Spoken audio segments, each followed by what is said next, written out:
phone.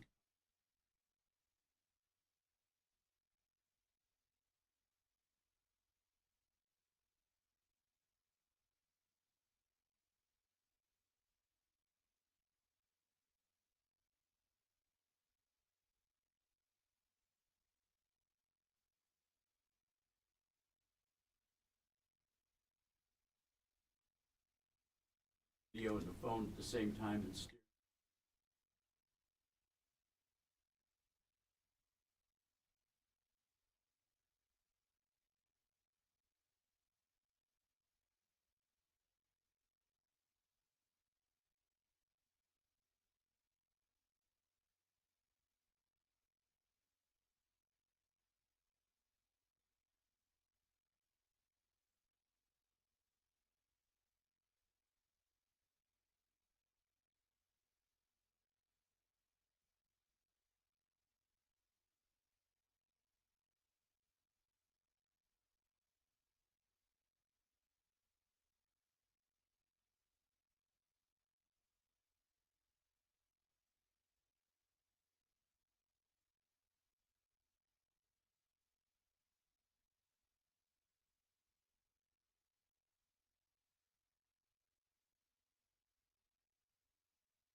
before I forget, so Wacko's very appreciative of the stop sign with the railroad tracks. Yeah. He said everybody.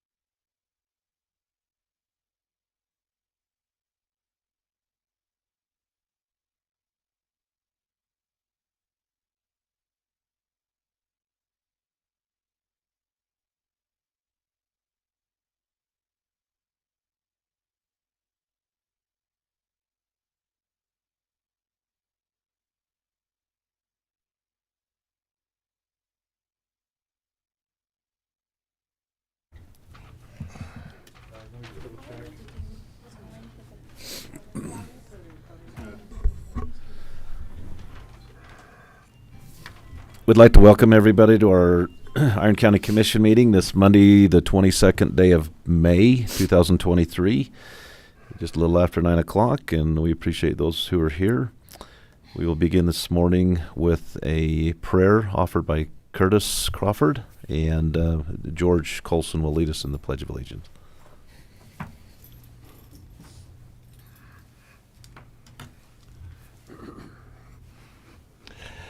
Our dear Heavenly Father, we are so grateful to Thee for the many blessings that Thou hast given to us. Thankful for this wonderful country that we are a part of. We pray that we may be able to honor it and be able to be good citizens and do the things that we need to do to show gratitude and appreciation. We're thankful for this county, grateful for our county commissioners and leaders for the work and effort that they put forth, and pray for them that they will make the correct decisions and that Thy Spirit will guide and direct them. We pray a special blessing to be with the citizens of this county. Bless that there will be peace and safety, that there will not be any serious problems, that Thy Spirit will guide and help the people to work well together, and that Thy Spirit will be with us all. Pray that Thou would bless us in this meeting, that Thy Spirit will be with us, and we say these things in the name of Thy Son, Jesus Christ. Amen. Amen. Amen. Thank you, Curtis. Stand. I pledge allegiance to the flag of the United States of America and to the republic for which it stands, one nation, under God, indivisible, with liberty and justice for all.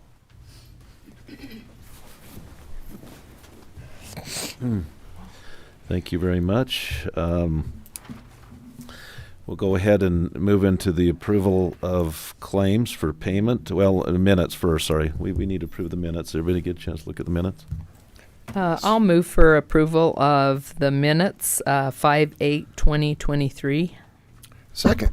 Second. It's been moved and seconded to approve the minutes. All in favor? Aye. Aye. Aye. Motion carries. Thank you. Now we need a motion to approve the claims for payment.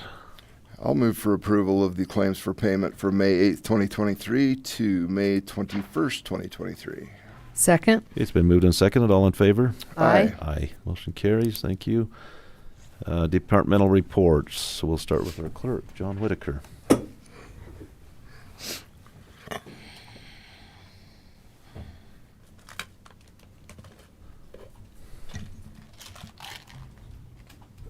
Good morning, Commissioners.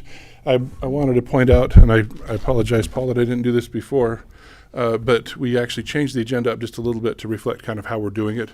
It actually flows in the order that we do it. Where we added that claims for payment a while back, it was kind of we jumped around just a little, and so this is actually the order we do things. And so I thought something looked different to me. Yeah. yeah, you guys are. I noticed that, and I thought that's really a good idea. Yeah. So, anyway, as far as the clerk's office goes, we're doing really well. It's been a really busy season. I got word that the U.S. Department of State is processing about 80,000 passports per day, and we've had as many as like 22 in our office in one day, which for our little office is a big deal. It was interesting. my son had a friend who moved away. Anyway, their family had come from Vegas to do their passport this morning, and I'm Javen's mom. Okay. So we're pretty proud of the good service that we provide. We don't require an appointment. We do the photo. We're friendly. We're efficient, and we do it in the middle of election season as well. So. Our budget is good. I've got one concern that I'm going to see if I can sharpen my pencil on, but our travel and training budget, there's a couple of challenges that we've run into. One is the registration fee for UAC. It's almost $500 now, and so by the time, I get a registration for Chanel and myself, that's $1,000. And then that's twice a year. Well, my entire budget's $3,500. And then the other challenge has been the legislature has been very active, and I once again had to be up at the legislature last Wednesday, and we're trying to keep our costs down, but I'm concerned that we've already spent a bit of that budget, and the year is pretty young. So we don't have a ton more to do, but our clerk summer conference is in Vernal this year, and so we're going to see if we can get a reasonable hotel. They're a little pricey over there. So They are. So that's probably my concern on budget. The staff is great. We're still busy with passports and marriage licenses. We are preparing for the municipal primary. We're working on some of the final details with our new printer, K&H. They're fantastic. One of the discussions I had with them on Friday was they, unlike our old printer, are able to insert stickers. And the stickers matter a lot to the voters. I get probably more comments about that than anything else. And so we're trying to find a good sticker design, or maybe go in with all the Utah counties and keep the cost down to insert those stickers. But they are much more integrated, better chain of custody throughout on the front end, and better accountability on the back end for the outgoing ballots. The ballot design, and I wish I had one with me, the return envelope ballot design is actually really cool. It has our logo, and then they match the colors for us, and it almost looks like a Cedar Redmond type color with the red and stuff. It's it's pretty cool. We're excited about that. We're dorks. By the way, yay, envelope design. And then the preparations for the jail are continuing. We're hoping to have a meeting with the PR guy later this week. We're getting closer on the water agreement with Cedar City. I had gotten calculations from the architect on fixture counts, and then they'd also sent me Uintah County, so I pulled Uintah County usage numbers to compare. Uintah County they don't appear to have their outside watering tied to their culinary, because the numbers actually go down in the summer, the usage. Anyway, I got all the way to the end and was ready to submit it, and I realized these numbers don't make sense. So I've kind of taken all my calculations and sent them back to our architect and asked them to maybe clarify, because I think I've either misinterpreted what they've done, but I want to make sure I've got the numbers right before I go to Cedar City. While you're on the jail, real quick, can I ask you a Jump question? in. So, when we talked about the sewer, in that last meeting that you was up I was the not able to be, Capitol, yeah. I guess, and they talked about it going underneath the railroad, that it would be better to the west. I just don't see that happening. I think we need to go over to the IFA area and get onto theirs. I hope that that's big enough. We really need to clarify on the sewer. Okay. Well, and that's actually a good segue into the next part of the jail, which is we've got the sample RFP. We had hired Watson to do initial geotech just to keep the ball rolling, but we're going to do a full RFP on the civil side, and that sewer and the elevations and the That's utilities part of will be that. part of that. Good. And I honestly don't know. I know that the Coal Creek Industrial was set up fairly robustly, but that's all I know. I don't know about elevations or flow or any of that. I had so- asked the architect to send me just a screenshot, just a Google Earth where they want to run the sewer lateral, and then I was going to call IFA, and he never sent that to me, so I forgot, but I'll try to follow up on that. Okay. Well, and I'm just a little concerned about that because if you have to go under Union Pacific Railroad, They haven't built the spur yet. well, I and that may be know private. the spur, and I think it is probably private. It's private, it shouldn't. But they kind of talked about west, so if they have to go underneath The existing track, because there's a bigger line over across. closer to Metalcraft or the Align, whatever it is. Yeah. We can look into that. Well, I don't know. And I think that would be something between whoever ends up doing our civil, yeah. and unfortunately we'll have to pay for that easement to get under those lines. But And sometimes it takes years, right, honestly, with Union because I Pacific, know they're that tough. South Central went underneath the lines out by our ranch, and it took them 2 years, and they had to go like 30 feet underneath the railroad tracks. 30 feet deep. Deep. Good night. It was ridiculous. Yeah. So Oh, let's see. There was one other thing with the jail. Anyway, it's moving. We're moving toward that truth in taxation. Luke and I kind of had some discussions about one of the things that we're going to have to do is, as a county, declare our intent to move forward with truth in taxation, and so that will probably be happening very soon. have to do that in a commission meeting. It has to be a part of a commission meeting. Yep. Okay. Yep. And then we'll move forward with the plans. John, it's Yes, sir. interesting with the jail, and I won't mention any names, but had an individual constituent call, really upset about us wanting to build a new jail, and I explained, but this individual hadn't looked at the videos or hadn't seen our town halls or All of the, yeah. just didn't. They weren't educated about it, but pretty wound up, and finally they went out and did a tour of the jail for about 3.5 hours.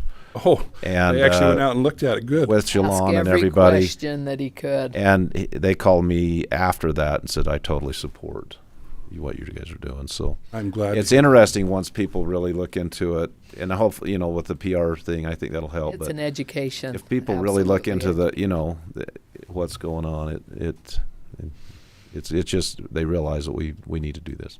We, with our municipal advisor, we're still waiting on the 60-day period, but we'll put that out to bid. In the meantime, Marcus has been good enough to kind of talk to us, and one of the things that he suggested that we talk about is just emphasizing the responsibility that Iron County has had in preparing for this for many years, just financially, because he's like, that doesn't usually happen, to have a significant, a really significant portion of the facility, saved up and ready to be paid for out of the gate.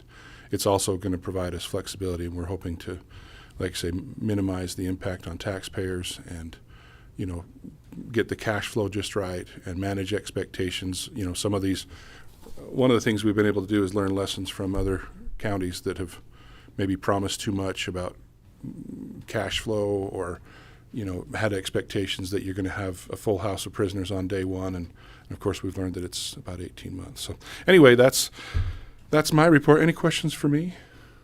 I think so. Taking too No. much time. You're good. Thank you, John. Thank you. Appreciate it. Thank you, John. Show all you do. Okay, where are we at? We will go to Curtis. Council on Aging. Curtis.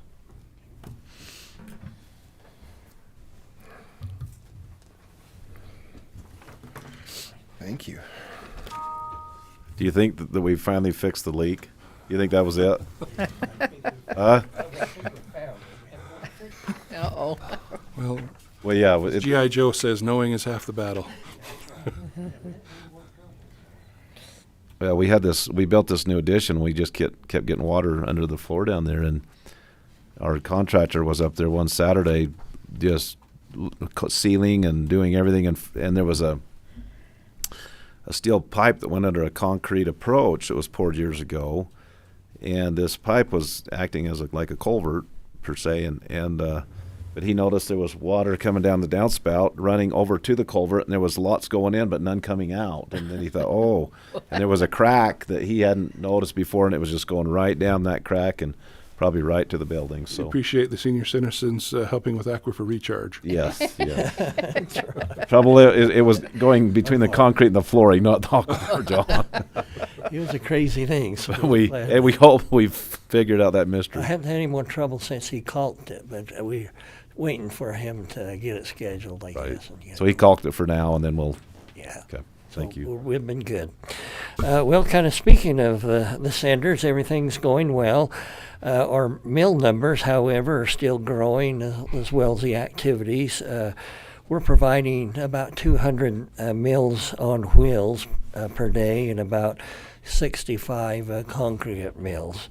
And so each day we're starting to put a limit on the number of congregate mill reservations, and so we're reaching pretty well our max with that, and also with Mills on Wheels, we're really working hard to make sure that they're qualified. The state and the 5-county are pushing real hard as well to make sure that so many people just think it's a free meal or something that way, and they don't want to fix lunch, and so we've weeded those kind of people out pretty much, and when we can find them. For example, if they drive at all, then they don't qualify. They have to be a homebound situation, and so we're watching that close, having our outreach workers do visits and evaluations. So. You still do the donation? Yeah, it's a donation. We did raise it a few months ago to $4. It had been $3 for about 10 years, and so all of 5-county raised it. We haven't had any trouble with the extra on that. Next week, the Pearwind Center will have their what we call the big inspection. The last time we were inspected with this one, we're inspected all the time, but this is the huge one from the state of Utah. It's been 8 years since the last one, and they go through everything with a fine-tooth comb. They look in all the cupboards. They go in the pantry, look for expiration dates on cans, foods, and look for cleanliness. They even go out with our drivers to make sure that they're driving correctly and using seat belts and all that kind of stuff. Who does the inspection? Health department? It's the state of Utah. State. Okay. Yeah. Mm-hmm. And then they bring 5-county with them. So you got all of 5-county in the state of Utah, and then they go through the computer and at random pull out to make sure the hard copies are same as the computer, and kind of go through that. And yeah, they check everything. And last year, Cedar was inspected, and there was no problems. We had 100% on that, and I expect Pearwind to be the same. We run it pretty tight. So our health and well-being and recreation activities are doing well. We have 18 up to 18 various classes and activities in the Cedar Center, so that's really keeping us going and busy. And the Pearwind had 12 different activities last month. We're really excited about the growth and development Pearwind has been having. However, we are losing our activity director, which she made that possible. She was really good. And so her job is presently posted. Our staffing is doing well, except for the one I just mentioned. All employees have great attitudes, are getting along well, and there's a good feeling throughout the department. The vehicle fleets, all vehicles are in good shape, no problems other than just the usual maintenance. The building, they're all doing well also. The elevator in the new north wing at the Cedar Center was fixed a couple of weeks ago. We had, or they put a new elevator drive motor in it, and I think that's going to fix the problem. But what it was is that the old motor would heat up so much that it would go out, and it went out 3 times happened to be I was the one in it each time. Thank goodness. I'd hate to have, because when it went out, you'd hear a big boom, and then the alarms would go, lights go off and everything else. And the first time that happened to me, I thought, oh my gosh, what are we going to call the fire department or what? But then it'd settle back down, and then the doors would open. And in fact, the last time that happened was the day that it was scheduled to put the new motor in. So I called Marshall Electric, said, hey, that went out again. So they came up, fixed it, and I think that'll take care of it. So then we already had a discussion about the basement floor and the water, and so that's really the only problem we've had. So we're working on that, and I think I'm sure hoping anyway, we'll have that settled. Our budget is doing just fine. We're meeting all of our obligations on time and with all of our payables. Overall, the budget percentage is where it should be. I am happy to report that we're able to get some extra funding from 5 County this year. I was able to request my wish list before the other counties. I found that was the key. Get in there real fast and do that. And they think, oh, well, we got plenty of money. Let's give it to us. And so that's what they've done, does that for me every year. And so I received all the wish list I hoped for, which I was surprised. So the last couple of months, what we received, they purchased a new ice machine for the Cedar Center for $7,700, and a freezer for the Parowan at $8,000 almost. And then that elevator drive motor, that was the thing. I didn't think they would do it, but I convinced them that the seniors needed that elevator to get to their activities, because you have to prove that it's an activity, a recreation, in order to get that money. And so anyway, they went for it. And so that's $24,000, so I felt really good about that. And also just last week I submitted a grant. It's called the SSBG. It's on the grant, it recommends that you submit $5,000 or $6,000. But I found over the years you just double that, and so I submit $12,000, and then they usually give me $10,000, and so kind of play their game a little bit.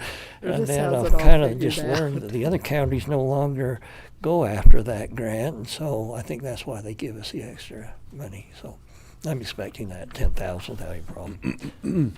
And so that's just about it. We're all doing good, hanging in there. Any questions?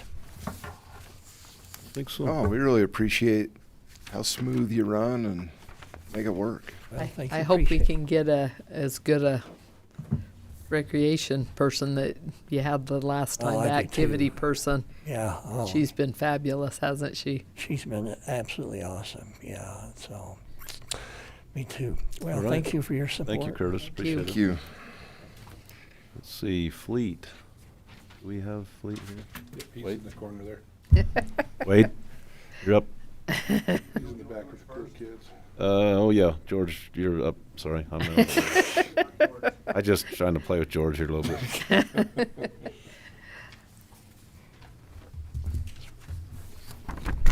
Morning, Commissioners. Morning. Morning. Good morning. You've all got my my budget report. We're well within in tolerance for the budget. The only thing I might have a little bit of problem with was last year I asked for additional money. We've got a Everbridge service that they offered us where right now we have about 15% of the county who's signed up for Everbridge emergency notifications. They now have a service where they capture numbers throughout the country, and they can load those into our system, and I can reach now 85% of the county on an emergency notification, and they still have an opt-out if they don't want them, even though they didn't sign up for it, and now they're getting suddenly, if they don't want it, they can opt out. But this allows us to reach more of the county. So I had put it in the budget. They forgot to bill us for it. Now they billed us for it. So I had to move some money around. So we'll look at that later on. It may not be a problem, but it may be a problem. Other than that, we're good. as far as my activities, I've successfully applied for the Emergency Management Performance Grant again for FY23. That's been accepted. I had some signs made up. On one side, they were letter size, hard forms. That on one side it was green, it said, "We're okay." The other side was red and says, "Needs help." And I had several thousand of them made up, and I passed them out to communities, Parowan, Paraguna, Canaryville, Enoch, so that people can put them in their window. They're visible from the roads, and so we can just do drive-bys and figure out who needs help and who doesn't need help. So we applied successfully. The governor made $10 million available for flood mitigation projects. I applied for 38,000 the first time. Yeah, 38,000. And with that, I was able to buy some pumps because that was a real shortfall in 21 was pumps. I had to call in pumps from all over the region to come to us, and so now Cedar City and I are hopefully building flood trailers with pumps in them and sandbag machines, and I got two of them. I get the state to pay for two of them. You were going to ask? No, I was just going to say we're again grateful for Ryan Riddle back in 21 and 2. Those pumps came in very useful with trying to help. Well, and we called in. Lynn Excel brought me up from Hurricane. He brought me pumps. There was a lot of help. Private ones too. Yeah, we had a lot of help from all over the region and locally. So yeah, we did good. But Cedar's Chief Phillips has built a trailer, and I'm hoping I've got another request into the state for another $55,000. I want to build our own trailer for the county and put more pumps in it. So that we'll have about, I think by the time Chief Phillips and I are done, about 12 to 16 pumps that in trailers with all the hoses and fittings and everything, so that we can. Those are so invaluable when you can just hook onto a trailer and go and everything's there. I mean, It really is. road Saves department you is so built. much. What, they got a sign trailer and they've got just a maintenance trailer with all the tools on it. It's so handy. Yep. So if we can pry some more money out of Governor Cox, we'll do that. I'm going to make a call today and kind of nudge him and say, where's that at? So we did spring CERT training. We trained about 20 more. So we now have the most robust CERT program in the region, and probably one of the most robust in the state. I mean, I've got CERT teams in Canaryville. I've got them in Old Irontown. I've got them in Burrell. We've got trailers in all these places with equipment in them. So we're pretty well prepared between our emergency communication people and our CERT people. We could handle a lot of things, and especially the outlying communities. We've been pre-stocking sandbags. I've got probably at any given time, I had about 200,000 bags. We used about 110 to 120 during the 21 floods. That was just the county. All total between Enoch, Cedar City, and us, we used about 250,000 bags. So, that's a lot of sandbags. We could have built a wall. Well, several people did build walls around their So stuff. on sandbags, George, I think we have an awesome supply of sand. So this in our recharge basins in the Western Rock Pit and Schmidt Pit, right where the water comes in, it's got a certain amount of sand in it. And after those dry out, I think the road department we got to clean those out anyway. We can haul that sand over to the yard and stockpile it. So we won't be scrambling for sand in the future. I think we'll have plenty. Well, and with we started filling sandbags, and we filled quite a few. I've got a lot of pallets out there. I just need to. I need the. I need that small forklift to get them out of the weather. But right now, so I've got probably 180,000 in Connexes that are unfilled. I've also I gave 60,000 to Cedar City. I've distributed bags to Paraguna, Parowan, Canaryville, Burrell. So I've even given some to Enoch, although Rob's pretty much on top of that. So we've got a lot of bags. And I gave 20,000. Rich and I talked about one of the neighborhoods because we had a request from one of the neighborhoods up in the Northwest that they wanted sandbags pre-staged, and we kind of discussed it back and forth. And I finally gave them 20,000 bags. So we've got a neighborhood up there that's already pretty much, and I don't remember exactly which neighborhood it was, but Rich could tell you. So we're pretty prepared from that standpoint in the county. Went to a pre-fire season meeting, and Commissioner Wood and I went on a tour with the Forest Service out looking at some of their mitigation projects. I'm a little concerned about fires this year. I think everybody is, and so I like to see those mitigation projects going forward because we may have some problems. Attended the county PIO meeting. I know we've appointed a PIO, but I end up doing all the stuff on real emergency stuff because he primarily does law enforcement, so does the legal end of it. So I end up doing that. So I've been to the PIO meeting. I negotiated with SUU. I initially met with them at a fire chiefs meeting, the aviation program, the drone guys, and it gave me an idea. So I asked them if they could do drone flights up our channels for us and look for potential problems. And so we had to negotiate an MOU with SUU, which is, I think, item number 9. So I got that through, and they've already begun flights. So Rich has been coordinating with them to look at that, and we've already identified some things so we'll continue those flights with the drones. I've been resupplying the sheriff's office and the jail with Narcan, making sure that they have Narcan on hand, and the AP&P program, the adult probation parole program, with that too, because they sometimes need them to make sure that they have Narcan on hand. In June, we're going to. I sit on the regional committee with all the other EMs, and I'm the training and operations chair, and we're planning a regional exercise, a tabletop exercise in June, and I've been writing that exercise and working with the state on that. And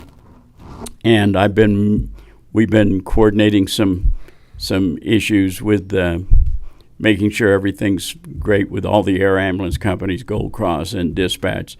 So we all met, both air ambulance companies, Gold Cross, Dispatch, and myself met last week and sat down, and Dispatch now has a procedure for dispatching air ambulance. And we had the county flood meeting, which Commissioner Cousin and I were at, and we discussed some issues there. So other than that, I've been pretty much just laying around. You're always so sedentary. Well, I'm old. Every time I talk to you, you're watching TV with a clicker in your hand. I'm old. I see. I'm old. We appreciate you, George. Oh, not a problem. Any other questions? Any issues? Thanks. And for I'll the be lights. Thanks for the the lights next other 2 night. days, Tuesday and Wednesday. I'll be at the governor's public safety summit. So, Okay. be doing that. All right. Thank you. Appreciate Thank it. you. Thank you, sir. Hey, now we'll go to Fleet.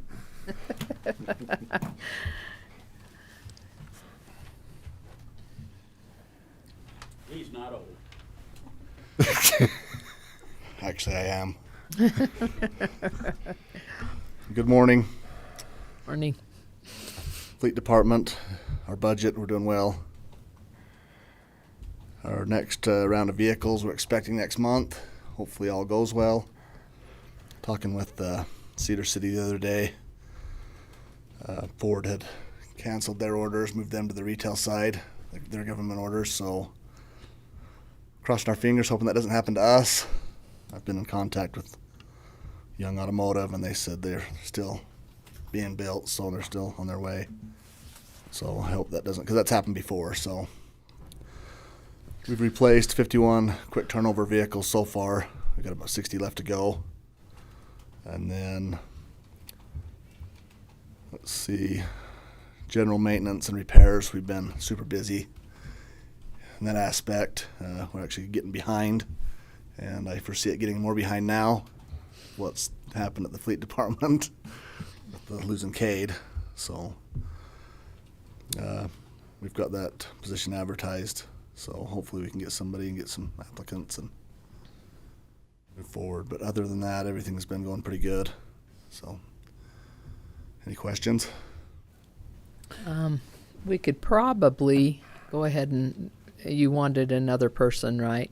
Yeah. So we probably, if you get 2 applicants that are good, maybe we could go ahead and pick that other one up. Okay. See what happens. I know it's been Yeah, see how people. it's hard to hire people. We all know that. Yeah. So we had that Traco out, the one for Ryan's Traco, out to Hunters, working on that mess with the channel. They got it eroded out, and it's still out there. It'll be there today. Bruce is going to haul it in probably tonight. Okay. So it'll be there. You can do your Yeah, project. we just got a little bit of maintenance around there to do, so have some things, so All right. it'll be good. Do you want to talk to us a little bit about your computer program? We just talked to Yeah. Jared about that. So the one that I've got now, I thought it was going to work, but they always promise things, and Didn't do. they don't do what they say they do.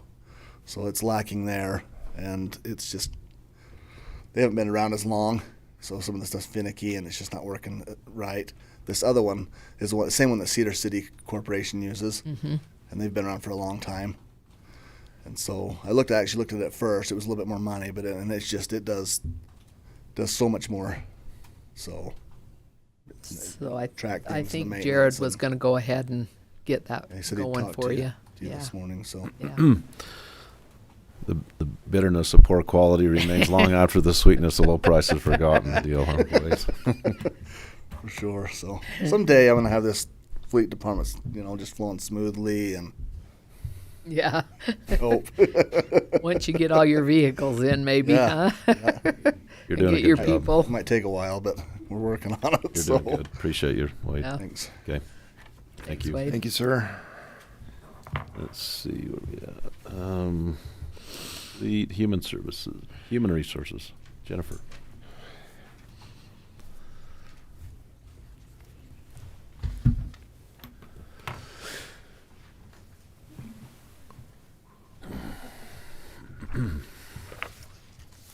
Thank you. Thanks. Thank you. All right, good morning. Morning. So as far as budget goes, we're currently under budget and don't foresee any current or anticipated budget issues or concerns for the remainder of this year. Since our last HR report in March, we've posted, interviewed, and hired 10 full-time positions and 6 part-time positions. We've also had 20 internal promotions and transfers. And then we're in the process of hiring 13 full-time positions and 12 part-time positions. So the struggle is real. Points of interest. 12 or 2? You have What's two. that? 12 part-time or 2? You have 2 on the paper. Oh, did I say 12?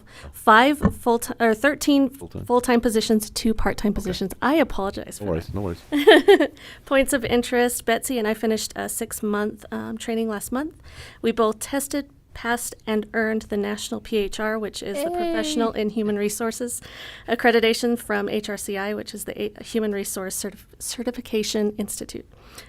We've also had the opportunity to attend a few trainings over the past few months, and we will be attending the National SHRM Training Conference in June. So we're excited about that.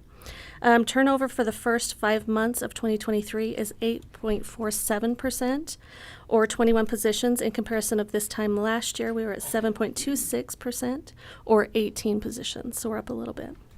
The IRS just announced last week that the 2024 limits for the HSA Health Savings Account, as well as the HDHP High Deductible Health Plan, will increase their deductibles from $100 for employees only and $200 for family, as well as the out-of-pocket maximums. They're increasing those $550 for employees and $1,100 for families. It's going to be considerable, and it's the highest one they've done probably when at least a long time, as far as I know. So that just kind of keep in mind for our 2024 discussions, unfortunately. We met with our workers' comp representative last week. We received a larger snapshot of our figures. Our accidents for the prior years were 10 in 2019, 11 in 2020, 19 in 21, and 22 in 22. So far this year, we have 8. And we discussed a little bit in March about the EMOD. It did go up to 0.94. It was 0.82. And they're pretty much predicting that it will go up to that 1% next year, which will be an increase in our figures as well. And they did discuss that the problem that they were seeing was multiple claims by the same person. So we will need to be In our discussing county. that. Yes, correct. And there's a lot by one person. I kind of mentioned this a little bit before. Bloomquist Health utilization is 18%, which is amazing to have our employees engaging in the EAP program, to have health services, mental health covered. And then some of our milestone anniversaries since our past report, celebrating 5 years, Eric Roman in Patrol, Ron Larson IT, Bryce Williams in Parks and Rec. Celebrating 10 years, Chanel Bess, the clerk's office, Cassie Palmisano in Corrections, Curtis DeMille in Engineering, and then celebrating 15 years, Brent Burr in the Patrol, and celebrating 20 years, Michelle Walker in Corrections. So any questions for me? No, you're like George. You just sit around. That's right. That is right. She is a busy girl. Thank you for staying on top of everything. Absolutely. Yes, Thank you. appreciate you, Jennifer. Appreciate it. Thank and you. congratulations on your you. passing your test. my gosh, I was- The last time I talked to her, she was a little concerned about Yes, I'm very happy. I only have one more, so. Thank you. Thank you. Public Defender. Good morning. that. Morning. Good morning. This last quarter, everything did go well, and it actually continues to go well. It's just I say that because this particular quarter and this time we are picking up a little bit. Things are busier.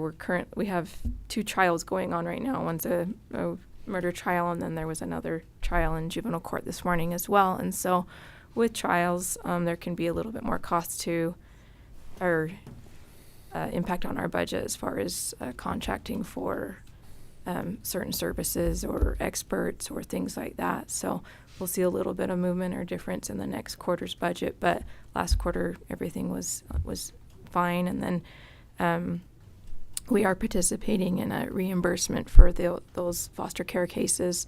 So we'll be able to collect some money or reimbursement back for that. So that'll be good. And that'll happen probably in this next quarter, hopefully. So and that'll just continue.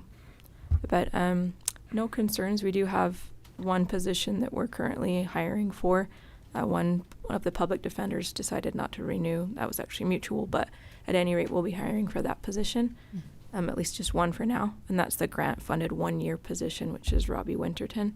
So next time I meet with you guys, I'll be able to report back on that. We do have applicants, so not to brag, because I know the first 2 that came. That's awesome. We do have some applicants, so we're hopeful about that. So, That's awesome. Okay. any questions or concerns? I No. think so. Appreciate what you're Keep doing. up the good work. Yeah, We'll thank try. you. Thanks, Candace. Thank you. Okay, Commissioner Wood, you want to go? Okay. We on March 9th, we had a staff and Commission we're in the process of doing a belt route study. We're in process of that. It's through Kimley and Horn. And so this was just like an update so that we could go through. They realigned a few little areas that would make it better, that they felt like wouldn't be too curvy or would make more sense as far as a piece of property or that type of thing. Let's see. And then on May 11th, like George said, we went on that tour out to out west. We started Enterprise and went and looked at quite a few.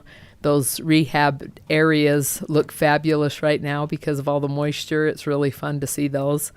And then we headed back to Cedar, and I came into the here at the rodeo grounds. We had the Miss Iron County Rodeo Queen contest, and they did a great job. They are going to the gals that won. So the queen is Cody Stoll. The princess is Liberty Vasca, and junior princess was Demi Danley. And on the 12th of June, if anybody would like to come, they're going to have a scholarship dinner, a fundraiser. They're going to have a barbecue. It'll be over at the fairgrounds, and that's on the 12th at 6 o'clock, and you can get tickets to that from the fair office. On the 17th, we had a jail meeting, and then we headed down to the conference from the 17th to the 19th, the WIR, Western Interstate Region Conference, with NACO, National Association of County Conference. Paul and I got to go on a great tour that was the water projects that the Water Conservancy, Washington County Water Conservancy District had put together. They've been going for a lot of years. We got to see things that they have a diversion on the Virgin River that, of course, because of that being such a big infrastructure, they don't let anybody go see that. We got to see that. I'd seen pictures of it, but never seen it in person. Pretty, very, very impressive that they take the water off the good water.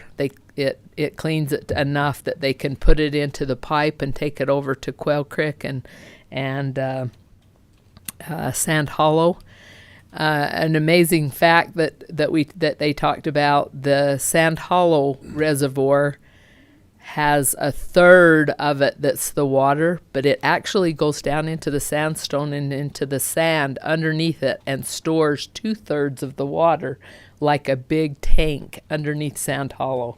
It's only 60 feet deep, but it was amazing that it is able to store that much water there. And then we got to go over to Quail Creek, and we got to go down through the tunnel. There's an actual tunnel. It's pretty creepy, but an actual tunnel that goes down underneath that big bridge it was an earthen dam, and then remember a few years ago it failed, and it actually they rebuilt it with mostly cement, but that cement actually kind of seeps, and there was water coming down into that, kind of draining out. And so that was really, really awesome too. By just a few years ago, you mean like 35 Yeah, years ago? Okay. about 35 years. Well, that's just a few for me. Just the other day. Been that long, John? Oh my 35 years. gosh. Oh my word. Anyway, that's my report. Thank you, Commissioner. So I just have a few things. I spent a good chunk of time with some family stuff the last couple of weeks. So I had the opportunity a couple of weeks ago with our tourism office to welcome the Kyle Petty what do you call it? Bike race. It's a bike. Wasn't it a bike It's ride. it's a bike rally. They do a fundraiser every year. They do a motorcycle rally. They raise money for a youth.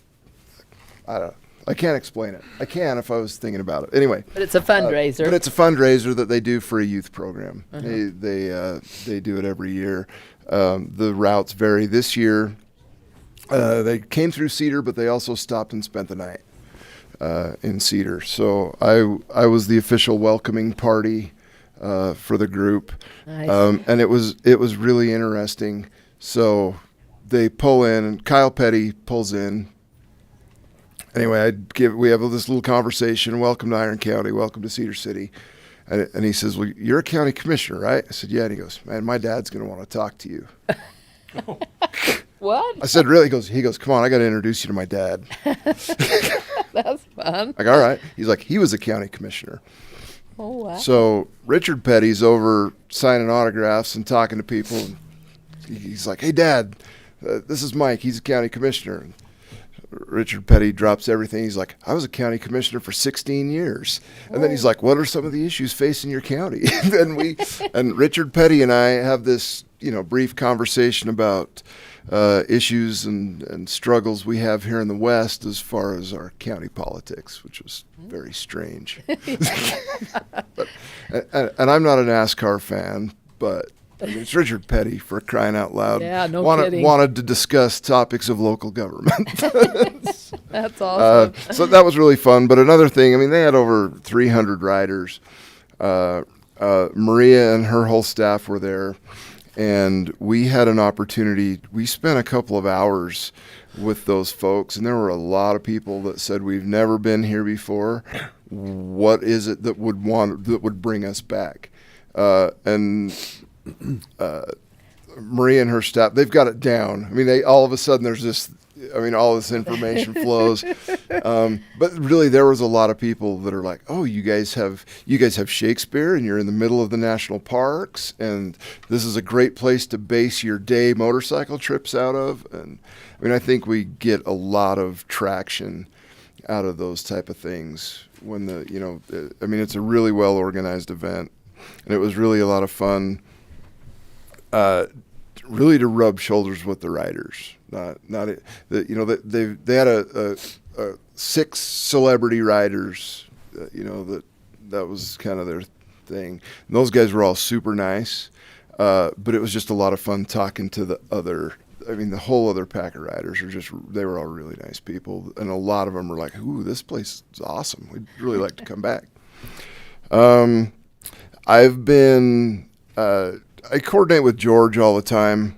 We coordinate all the time, and especially this time of year. George and Ryan Riddle and I and all the fire. I guess the biggest concern now is the weeds are growing really high because of all the great moisture, and the concern is that it's really we're probably not gonna have a lot of lead time into fire season. It's probably gonna happen overnight. So they're really gearing up, and they've got some mitigation projects that as soon as they can free up the manpower from onboarding their seasonals and getting basic certifications, everything lined up for the season, they're going to turn around and really try and get on a few of the mitigation projects before we're in trouble. The last thing is this Saturday, the Children's Justice Center Friends Board held their annual fun run. This year was a little bit different. It was held in Enoch at the site of the new center, which we're still in the process of tweaking a few design elements and working with Intermountain Healthcare to deed over the old center so that we'll be able to flip Use that money. That's tied up in with corporate lawyers at Intermountain. So, but we are moving forward on it. We had over 220 applicants. The weather was perfect. I think everybody had a great time. It was a Star Wars themed run. We had Darth Vader there handing out medals. It was just a really fun event. Everybody was very complimentary of of the event, the way it was put together. It was just really cool. Big thanks to Enoch City, the police department, Public Works, everybody, mapped route. There were cones. It was just a really safe event and a lot of fun. I don't know how much money we raised yet. The tally's not in. I just texted and Jen doesn't know, but she'll get back with us on that. That's what I've been up to. Thank you. I've got a few things to report. What was it, Marilyn? About a week ago, Marilyn and I rode out with Bruce Anderson, the Dale Gardner and his partners. What was the name of that company? Was it Something geothermal. Yeah, they do greenhouses, and they wanted to trade us some land that the county owns with a piece across the road, and we think it's a really good deal for us. I think it's a win-win for both of us. Actually, it's a beautiful spot for mining gravel. That's one of the things that really benefits the road department is having sources of gravel in the areas where they're doing the roads. It saves a lot of money with hauling long distances, but it looks like it's going to work out really good. So there'll be further information on that coming out. Had our behavioral health meeting last week for 5 County. That went well. Continue to work on recharge projects. Our project, the Schmidt Pit, we're putting probably 20 to 25 cubic feet per second into that pit. It overflows into the county, which is recharging beautifully. And then the new HDPE 24-inch line we ran from the Schmidt Pit over to the pit by the airport road. If you drive by, look down in there, it's probably half to 3/4 full now. It's looking really good. I think the water is slowing down. Last night, for the last 5 nights, it's been peaking about 700 to 750 cubic feet per second. But I was watching it late last night, and it only got up to about 500. So it looks like it might be. I don't know why that would have happened, but it might be on the downhill side. It's been a little bit stressful on. It was last Thursday. I went out and talked to Tracy Feltner. He's with the Central Iron County Water Conservancy District, and he said, Paul, there's a bank I've been watching. These, when you have a flood that's a 24-hour event and you have a lot of water, it's one thing, but when you have high water for 6 weeks, it's another. The banks start saturating, and once they saturate, some of these banks, the riprap's up so far, but if it's higher than that, the gravel just starts calving like a glacier. And within a few hours, we lost 8 to 10 feet of the road for about 400 feet, and it just Paul, where was this? That is just east of the airport lights when the planes come in. It's just east of that, just that bend where the creek comes down and then turns. The velocity of that water increases on that outside turn, and so I called, and I really appreciate Cedar City. I called the mayor, and our loader was broke down, so they let me use their loader. And then Jeff Hunter said use all the big rocks. They have a pile of rocks that they screen the material, and he let us use all the rocks that we wanted. We used quite a bit. Tyler, don't send us a bill. So we used a lot of those to shore up that bank. I had 4 loaders that night going, Dana DeMille, Western Rock, myself, and we had one more. We had another loader going till about 11 o'clock that night, shoring up that bank, and it's holding really good now. And then the next night, we had just to the west of the lights by the DeMille pit, that bank started caving off, and we lost about 5 feet in 2 hours of that bank, and then we only had about 8 foot of bank left. And so we called a 911. Western Rock brought their 988 loader, and if you've ever seen a 988 loader, they're big. It's mind-boggling how much material they can move. So they brought that up. We had Dana DeMille there, myself, Bruce Anderson was there. We had a lot of us working till about 11:30 that night. Got that shored up, and then Saturday, the road department hauled. They had a couple of employees hauling large rocks from the landfill all day, and I placed that Saturday along and shored that up, and it's holding good now. So, and then we had a blowout down just north of Monarch. I have a brain freeze on that name. Monarch Meadows. this water's crazy. It comes down and hits. There's a tree on the bank, a small tree, and the water hits the roots and glances over, wears out this side about 10 feet, and then above that, there's some water issues, and it blew that out, was threatening Brent Hunter's pivot. So Curtis and I were out there all day working on that. Curtis DeMille, we were throwing, I think 2 belly dump trucks full of concrete and 2 10-wheelers we threw in this hole, and you couldn't even see the material. It just gobbled it up. It's trying to stop that erosion. And so after I had enough material yesterday, the landfill guys hauled rocks out to Brandon Hunter, and he was placing them, and I was out there this morning, and I think that's finally stabilized. The problem is once that water falls and causes erosion, it just creeps and it moves upstream, and it would have eventually made it to 3000 North Bridge, but it looks like Brandon Hunter got that stabilized, so that's good. But so far, so good. We were keeping the water where it's supposed to be, and it's been a little bit stressful. It's been good.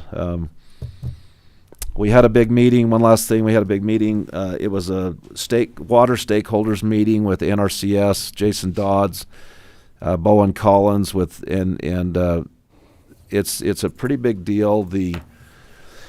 I think the biggest event we had on the flood 2 years ago when we got 8 inches of rain at Erie Creek. I think that was a 1,800 CFS event, but the largest in history I think has been about a 3,900. And basically, NRCS has got we've talked about some plans to improve the channel, but there's also some options to take the high flows in a really big event and put them in a gravel pit.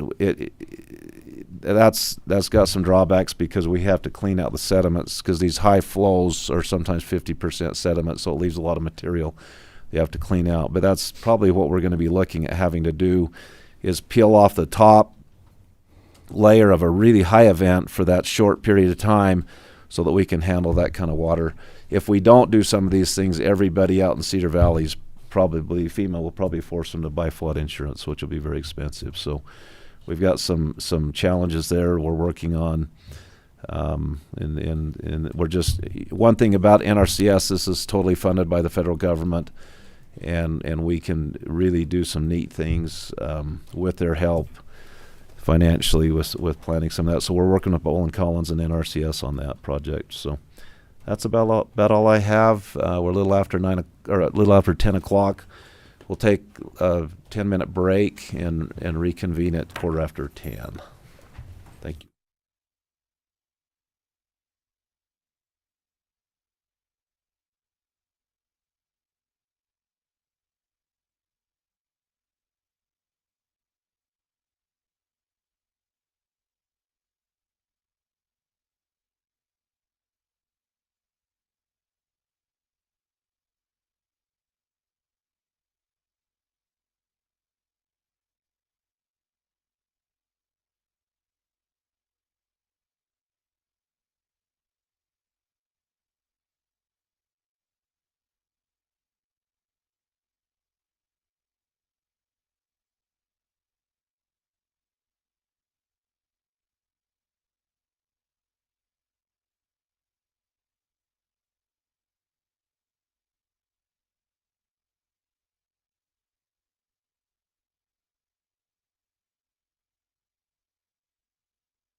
All right, welcome back, everyone. We'll reconvene our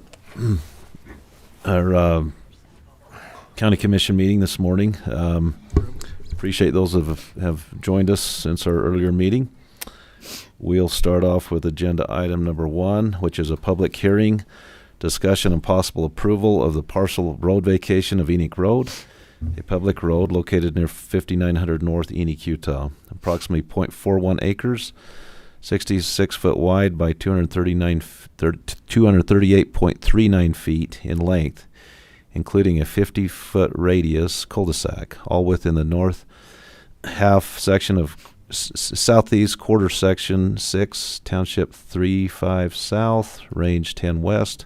Anyway, as described in the agenda.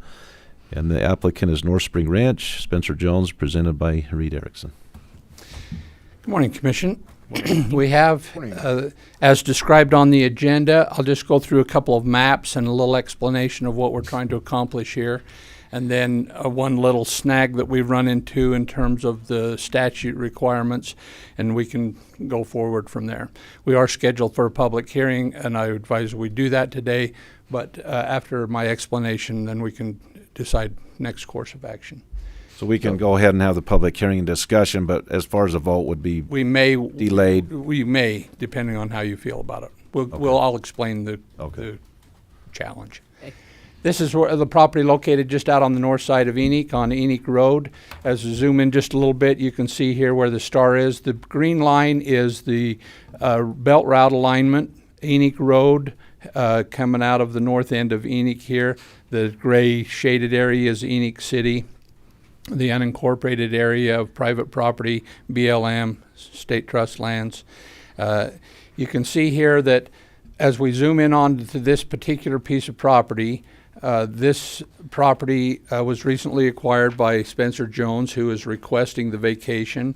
The old Enoch Road has been locked right here for many years, right at the edge of what Mr. Jones owned previously, and then now has acquired this property, and is asking to vacate from the point where the road and gate has been closed for many years and not considered to be a public road from there. This is clearly a public road from the gate south. And so this is approximately the location of the belt route. On the design, it's just a little bit lower than that on the plat. As you see here, this is just a little bit further south than the middle of the property, because as the engineers have looked at that and determined that we don't know exactly where the belt route's going to be, but that's our best guess at this point. And so this puts the alignment right in the center of this for the belt route, and then we would just vacate north of what that belt route would be. Since that's not a public road and doesn't go anywhere, they'll have access coming out of the Enoch Road and being able to access the belt route at that location. So that's what we're looking at. You can see here that where there was a temporary cul-de-sac, or a cul-de-sac, that people have been able to turn around and go back. Because that gate's been locked for a long time. And so there's always been some question, and Mr. Jones has requested of the county that we vacate that part north of the road in past years, that it ought not be on the maps, that it's not a public road. We've always agreed that it's not a public road. It's always been locked. It's never been open and uncontested to the public for any period of time to establish it as a public road by use or by any other means. And so the interest now is to vacate from what we know is public road south to where we know, we guess, our best guess of where the belt route will be, so that it's clear that there's not a public access beyond that point. And that's the request of Mr. Jones. This still will provide access to everything that currently is provided when the belt route is built, and provide access to anything now that it currently provides access to that is public accessible. So we do have a scheduled public hearing. Let me just zip past this and explain where the challenge is today.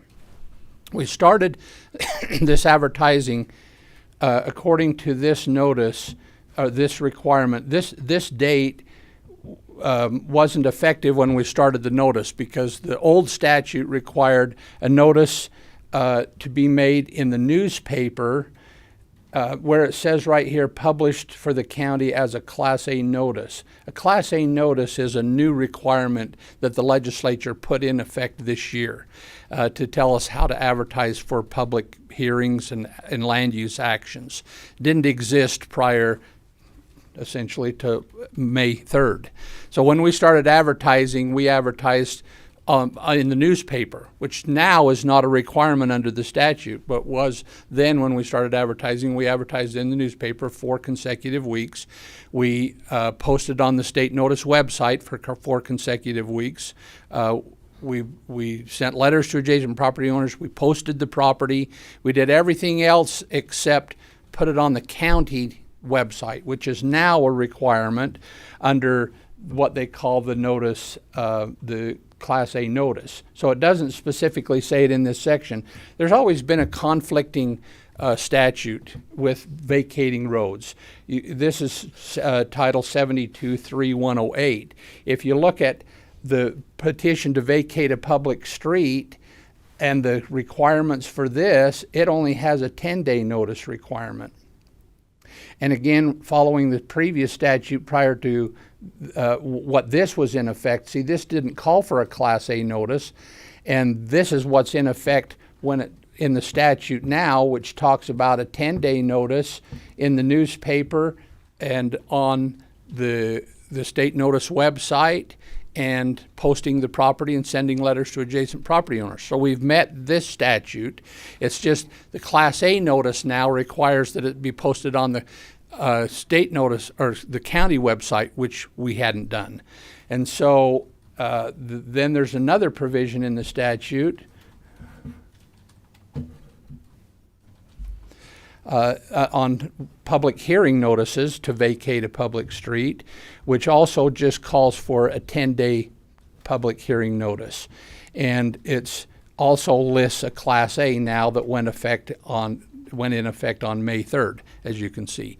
So even the statute itself under the new changes conflict in that one says a 10-day notice and the other one says a 4-week notice under different sections of the statute.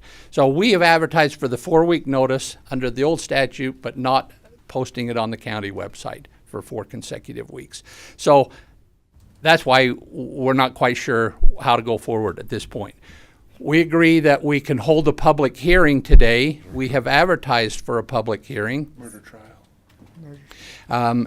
We've advertised for a public hearing. I think it would be appropriate to hold a public hearing and talking to Mr. Jones and Mr. Melling, who is representing Mr. Jones, that taking the high road would be, and I don't think we're hurt timing-wise, they can speak to this, but they're willing to just say, let's advertise for 4 more weeks on the county notice website, continue the public hearing until then. So take a public hearing today and just say we'll continue it till the 26th of June, which will give us time for 4 weeks of advertising. We'll put it back on the state notice website. We'll leave the property posted, and then we'll send letters again, getting closer to that 26th date where we're 10 days prior to that. And that way we've covered all of the bases, and there can be no doubt that we met all of the statutory requirements between the old and the new, and that there's no question. So that's where we're at in the process. I think it would be appropriate to take comment today based on the public hearing, to open the public hearing, but not close the public hearing and just leave it open, continue it until the June 26th meeting. And then we'll continue with it. Then we can take comment at that point, close the action. public hearing and take action. Got it. That would be my recommendation. All right, thank you. All right, we'll go ahead and open the public hearing regarding this agenda item number 1. For those that would like to come up and speak, please state your name and you're welcome to speak. Thank you.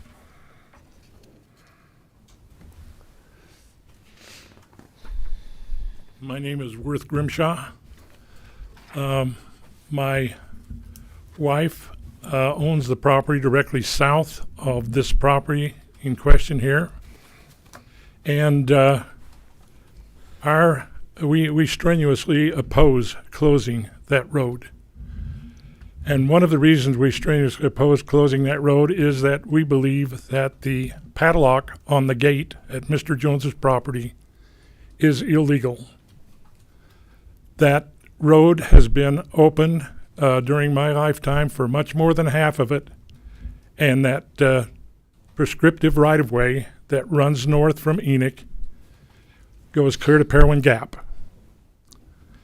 And so we would think that the county needs to open that road and make the public lands, which are east and north of where that road closure is being asked for, be made available to the public again, as they were years ago. And my understanding is once a prescriptive right-of-way has been established for 10 years, it should be open from then on. And I have brought several witnesses with me who can verify that that was open years ago until Mr. Jones put the gate up and locked it. We believe he has the right to put the gate up, but not to lock it. Same as other prescriptive right-of-ways and county roads in the county that go through private property, but have access to property beyond. And it is our feeling that that road should be opened again, and the public, many of whom would like to go and utilize those public lands, be given access to them again. And that's basically my position. Thank you. Thank you.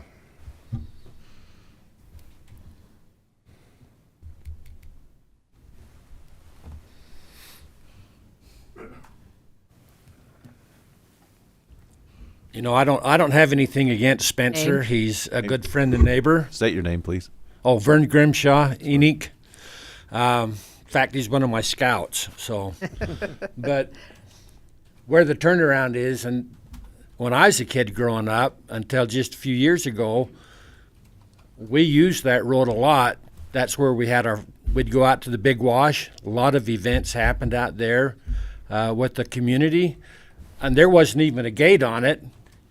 The only gate that we had to open and close was at the very north end of their property, right almost to the Big Wash. There was a gate there that we'd always open and close because they'd have cattle and stuff in there. And so two things irked me with what Spencer did, and putting a lock on that gate was one, and closing the old Spanish Trail, which is the Ravine Road, was another one.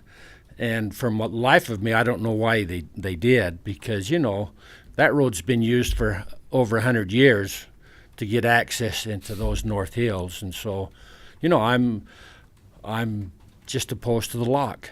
The gate's fine, you know, you open and close gates. We're farmers. That's something you always do and have always done.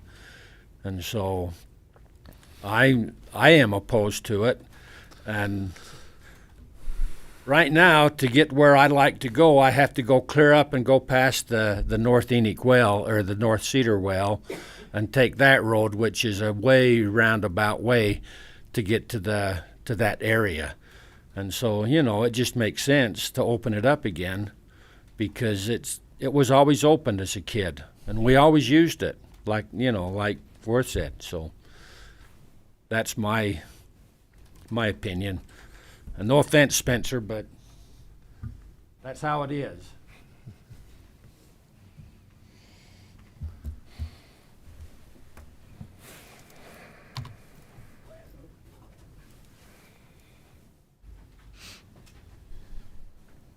Hi. I'm Arlen Grimshaw. I'm the oldest of the Grimshaw cousins, and I actually took that road when I turned 8 years old. It was excellent for a horse ride. It wasn't too good for a bicycle ride, but I made it several times. Many of the individuals in the old original Enoch Ward as we met in the old chapel there on Enoch Road. As Vern indicated, lots of activities took place out on the public land there. I remember at 10 years of age that we loaded up on Matheson's flatbed truck. I think there were probably 20 kids on that truck, and we went out to one of those flats for an Easter celebration. The grass was pretty high and the eggs were hard to find, but it was a fun time. One of the more recent situations, for several years, the Enoch Ward had their Aaronic priesthood commemoration in that little flat right at you leave the Jones property. I remember very well that at about 12 years of age, I worked with Spencer's dad, Lauren, on the old homestead. And the homestead was fenced on the east side, and the road was on the east side of their property. There were 2 or 3 gates that went into their property, but that road continued on. And it's a beautiful place to go out and wander around. One of the greatest experiences I've had, we used to go out there and the Pink Ledges, which are just beyond to the east. At 14 years of age, I and my friend hunted deer. We were on top of the Pink Ledges, and a big 4-point ran across there. We shot at it several times. The following year we went out, we saw it again. 4 years in a row we saw that big 4-point buck, and I think he died of old age. Anyway, thank you. It's a wonderful place. You ought to visit out there. Thank you. Thank you.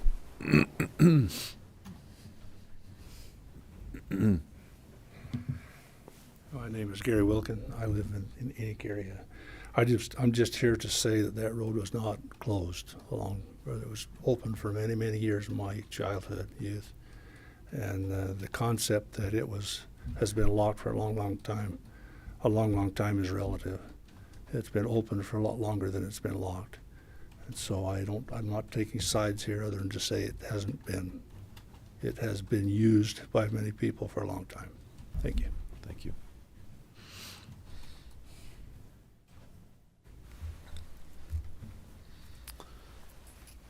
Any other comments?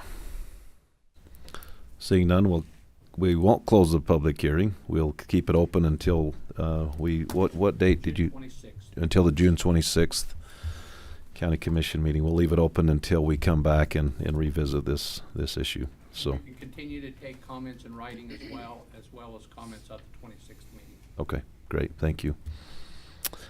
All right, we'll go to the public appointments section. Public comments, 3-minute time limit per speaker, and should not repeat others' comments. If it's an issue that we have on the agenda, we would ask that you wait and defer your comments to that agenda item.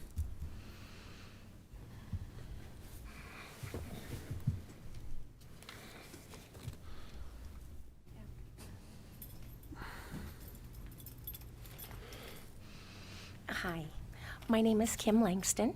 Pull that down a little bit. you can't hear me. Yeah. Okay, my name is Kim Langston, and I live in Red Canyon Estates.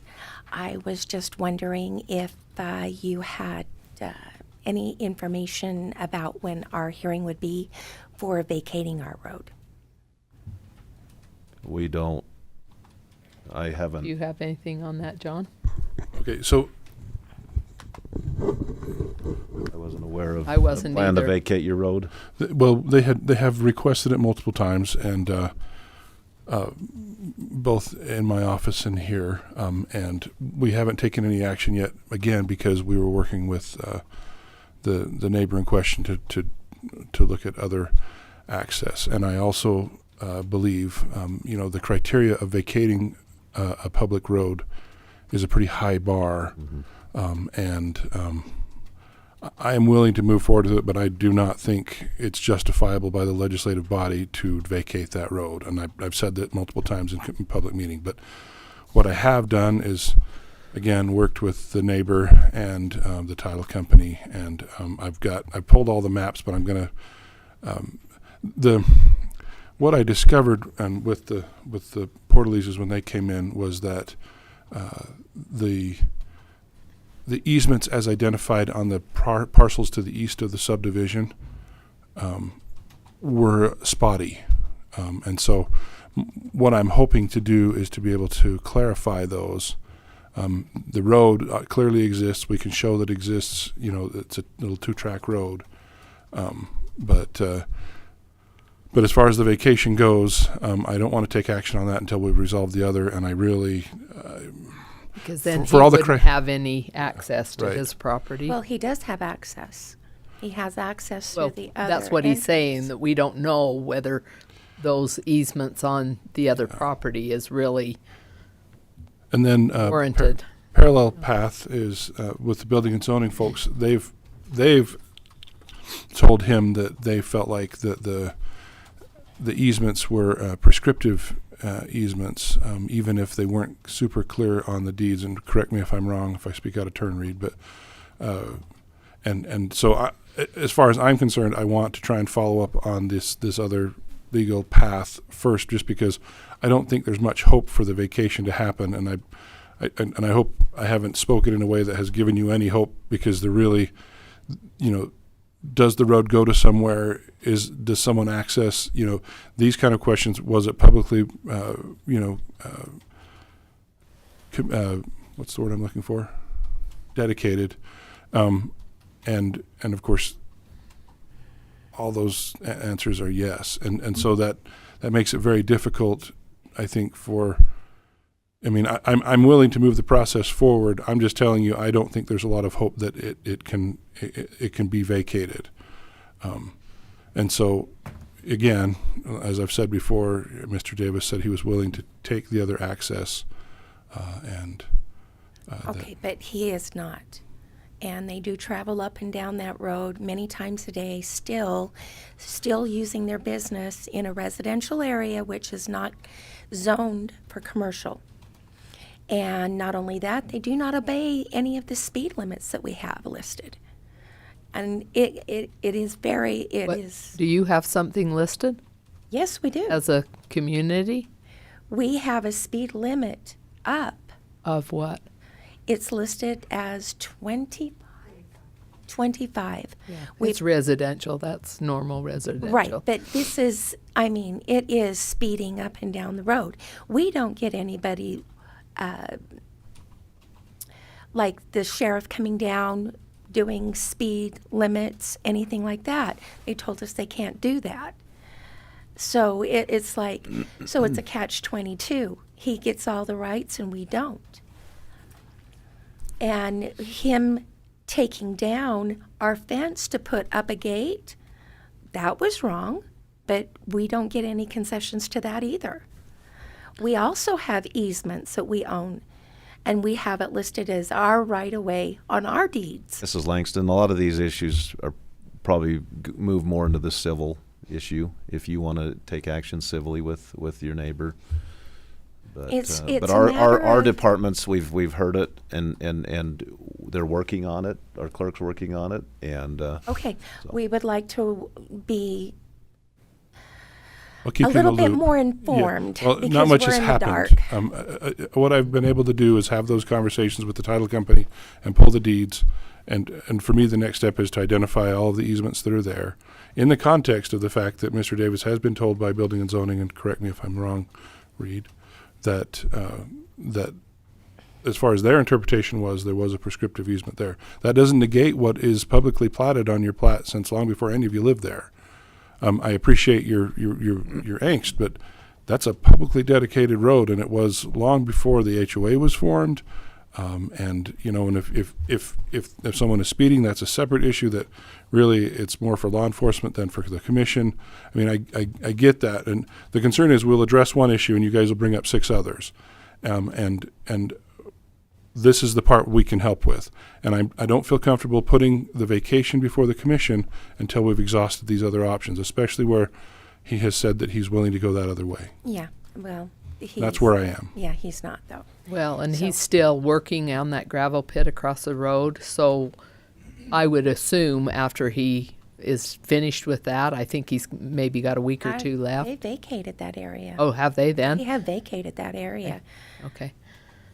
So they're not working on that. But it's a public road and he has that access, so I'm sorry that he's speeding, Well, and I will say, but he probably needs to talk to him about that. for sure, There is a issue there.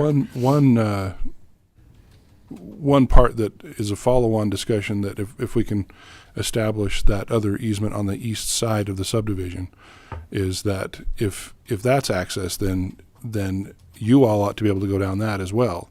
And so that's essentially, and I've explained this to him, that's like secondary egress from the subdivision.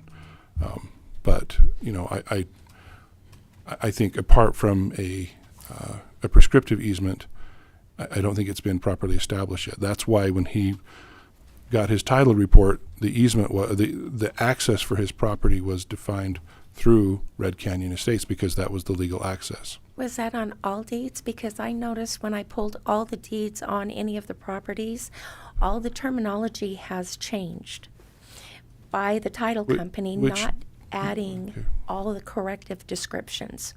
So that they don't always list that on the deed. They have kind of a note that says, subject to and together with all, and so in a situation like that, though, the title company for their underwriters needs to establish that, to be able to guarantee that title, that there's legal access, and according to Cedar Land Title, with whom I spoke, that was the legal access that they identified, and it is legal access.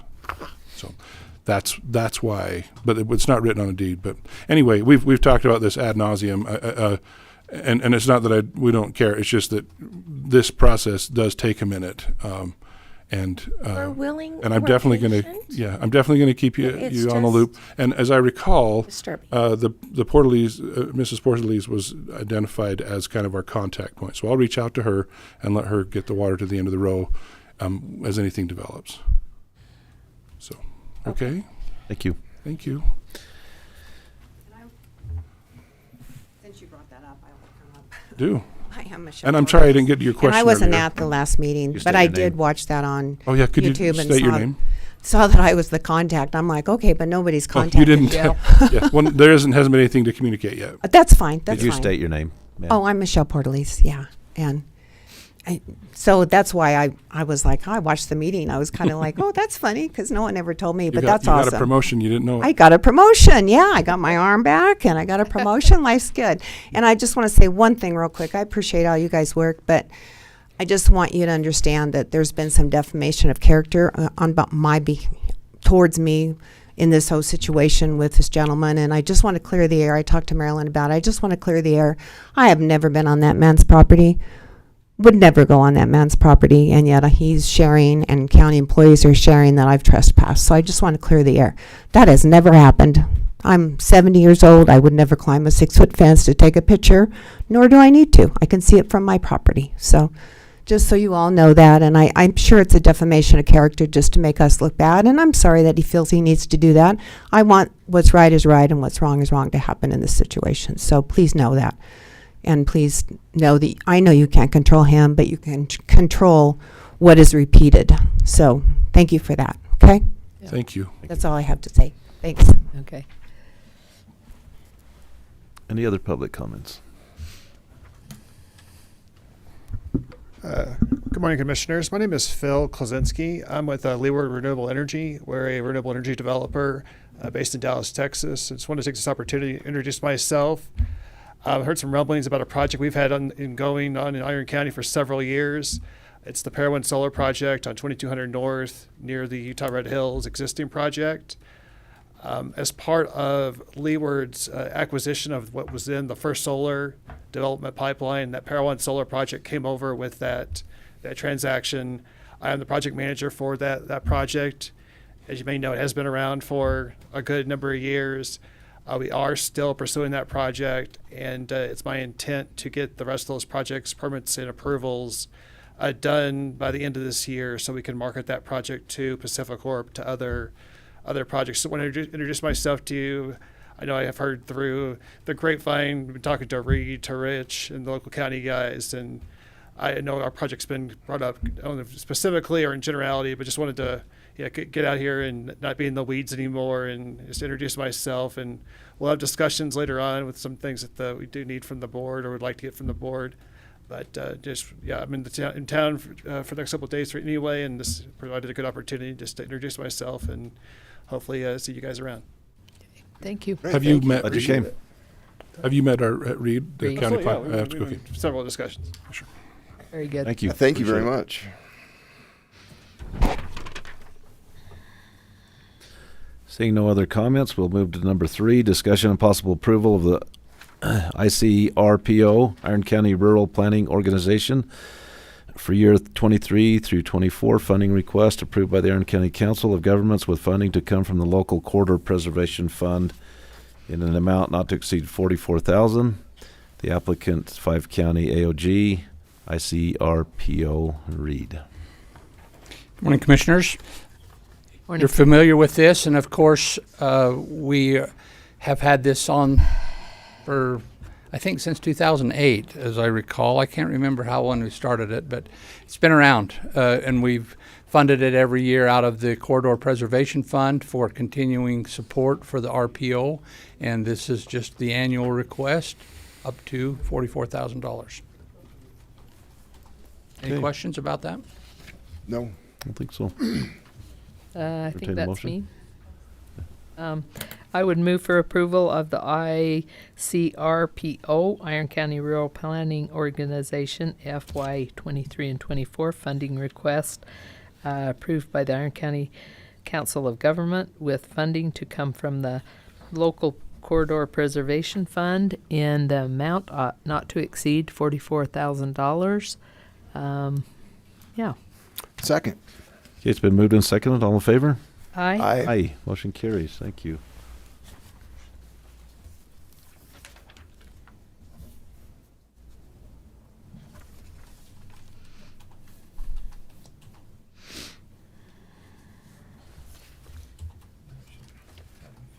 That's okay. No biggie. Thanks. Thank you. Number 4, discussion and possible approval for a local consent for the event Cultura Summer Festival held July 29th at the Three Peaks Oasis. Hello, my name is Mercedes Savainaya. I own and run St. George Latin Dance Nights. Just a little bit about it is we teach Latin dancing, all various types, salsa, merengue, cumbia, different things. And when we provide a space for a social afterwards with DJ dancing and just provide that. I currently hold an event once a month. And I've partnered up with the Cultura Summer Festival and the owner of Three Peaks Oasis to create a summer festival. I wrote it down. So I present to you the Cultura Summer Festival, an exhilarating celebration of Latin music and dance. This immersive event will unite our community through the infectious rhythms of salsa, merengue, reggaeton, and more. The festival will showcase Latin DJs from American Southwest offering electrifying performances that will have attendees dancing and singing along.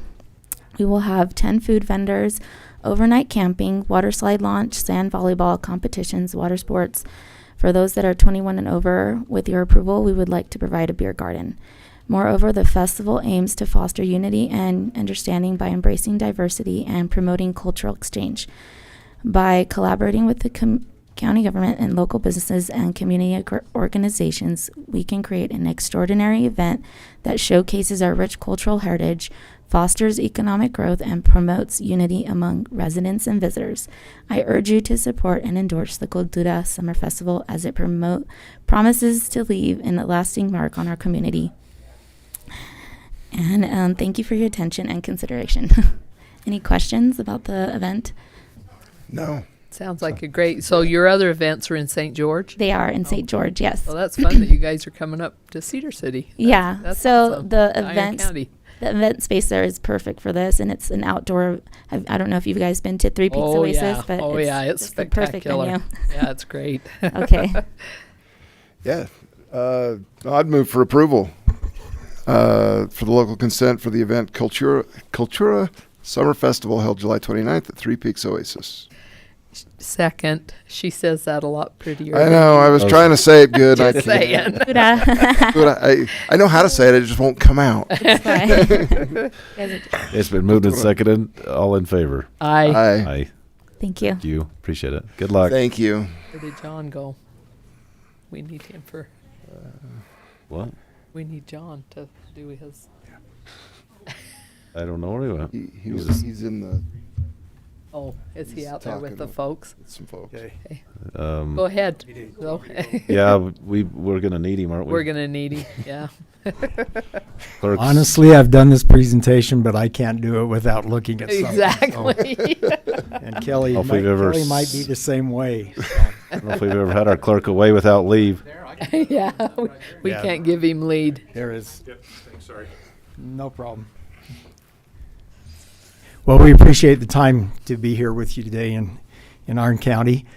You're Commissioner Butters. Yes, Butters. Commissioner Craig Butters with the Utah Department of Agriculture and Food. I've been in front of Mike often enough that I should know that I need to state my name.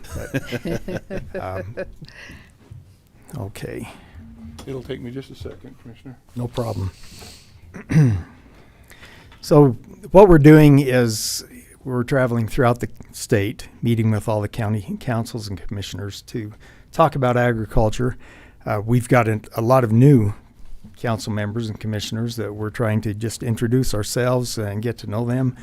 And we're also kind of reintroducing some of the legislation that has passed recently and making you aware of some of the statistical information that agriculture here in the county. So the Department of Agriculture and Food actually began in 1896 with the Utah Horticultural Society, and in 1921 the Utah Department of Agriculture was created. The agriculture and food was actually put into place in the early 2000s. I believe it was when I was in the legislature, and the reason we did that is just so that people understand that agriculture equals food, and we kind of fight that battle all the time in agriculture. So let's see. I think we've got another file. Yeah. So presentation. You want the PowerPoint? Yeah. Okay, sorry. And then I downloaded it, so you should be able to. What is the saying? Don't complain about ag with your mouth full. That's true. Okay, there you go. Move back and forward. You should. Okay. No. Which button? No. The down or the up? Oh, you know. There we go. There's a. Did you? Okay. I've got it. I was pushing the up arrow. It should be the down arrow. So this slide just kind of covers what I just spoke about. You got a great screen there. That's a good picture. Yeah, so, that is. We've been glad for it. So these are some of the things that we do as a department. We of course have stewardship over agriculture throughout the state. We do inspections, regulations. The purpose for those inspections and regulations are consumer protection, actually. And we also do rulemaking. We have loan assistance through our Agriculture Resource Development Loan Program and our Rural Rehabilitation Loan Program. We also work on controlling pests and diseases and marketing and economic development. So the divisions at the department, we have 10 different divisions, and the Office of the Commissioner, of course, and Administrative Services. I won't go through all of them, but one of the most recent divisions that was created is the Grazing Improvement Program. Now that program has been in place for a long time, but it was just made its own division here recently. Sorry. Okay, go ahead. Okay. Oh, I take it back. All right. So Kelly, my Deputy Commissioner. I guess you'll have to state your name also. And the button, All right. down button. My name's Kelly Pearson. I'm the Deputy Commissioner at the Department of Ag, and it's great to be with you commissioners and be out of the city. So any chance we have to get out of the city, we jump on it. So a couple years ago when Governor Cox was elected and Commissioner Butters came on board, we knew we needed to put together a new strategic plan. It had been a long time for the Department of Ag to put a strategic plan together, and the way we did this is we went around the state. We did different meetings throughout the state and invited elected officials at the time, all the farmers and producers in the area and other stakeholders, to really give us a vision of what the role of the Department of Ag is and what they see agriculture in their area for the next 5 to 10 years. And it came up with these goals, and it also helped us go to legislation this year and get funding to accomplish these goals. And we'll talk about some of the programs that we established to achieve these goals. So the first one is agristructure. This was meat, fruit, and vegetable processing in the state. As many of you know, if you have you want to get your cattle harvested right now, you're a year and a half out to be able to get them butchered. And that's an issue that we have to fix. Not many producers can feed their cows for an extra year and a half before they're butchered.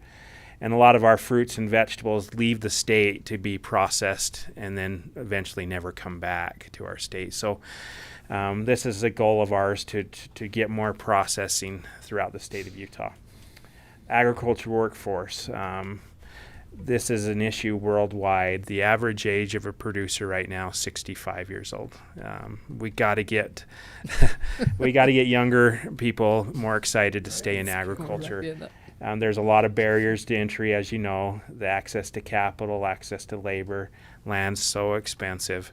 But one thing we have to do is make agriculture profitable for younger people to want to get back into that industry. And those are some of the things we're working on, is finding ways to make it more profitable. Ag land preservation, even coming into rural areas, this was a huge thing on all of everyone's mind, is seeing the last crop that's grown on everyone's land is houses. And we have to find ways to preserve ag land. Commissioner and I just did a tour to Israel. In Israel, they built in the hills and left the ag land alone for future generations. The Wasatch Front's done the opposite, and I believe we're going to regret that someday. So finding ways to preserve ag land.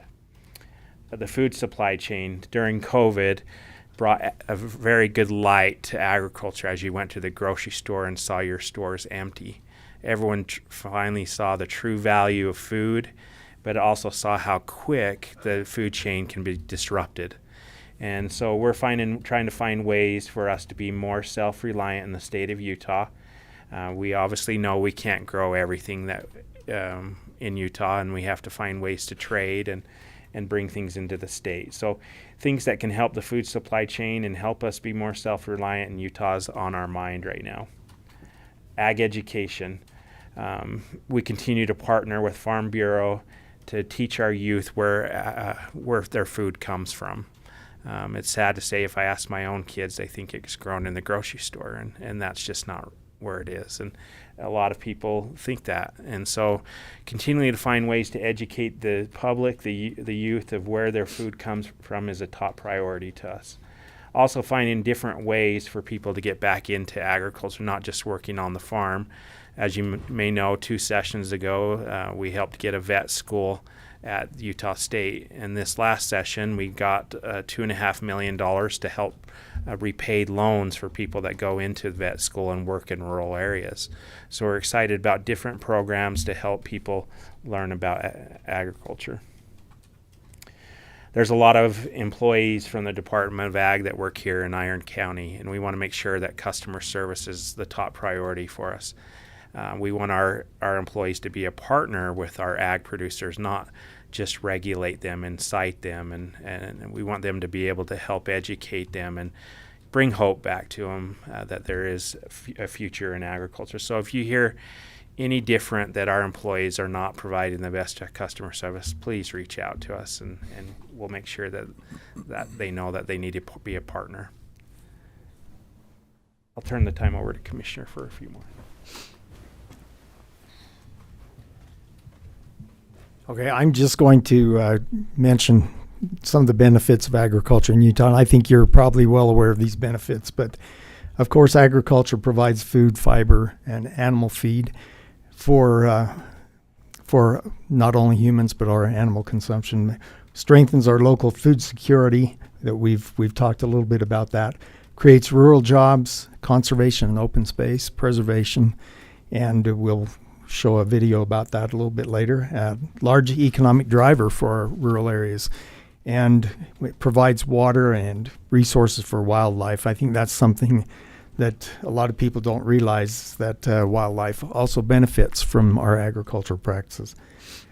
So at a glance here, the details for the overview for agriculture here in your county. There are about 133,500,000 market value ag products sold from your county.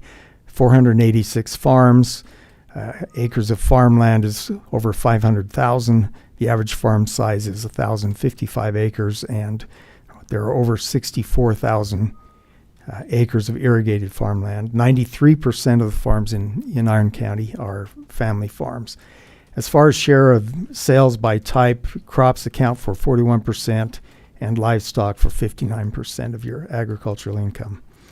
Rankings in agriculture, of course, you rank close to the top in other crops and hay, horses, ponies, mules, burros, donkeys.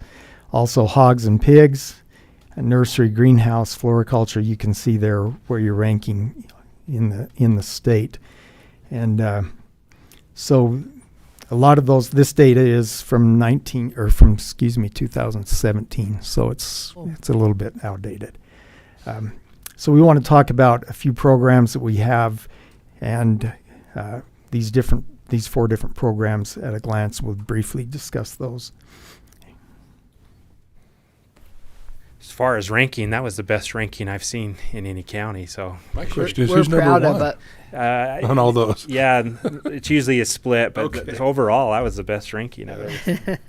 So I talked to you about the goals that we came up with our strategic plan, and some of these are the programs that we helped establish to reach those goals.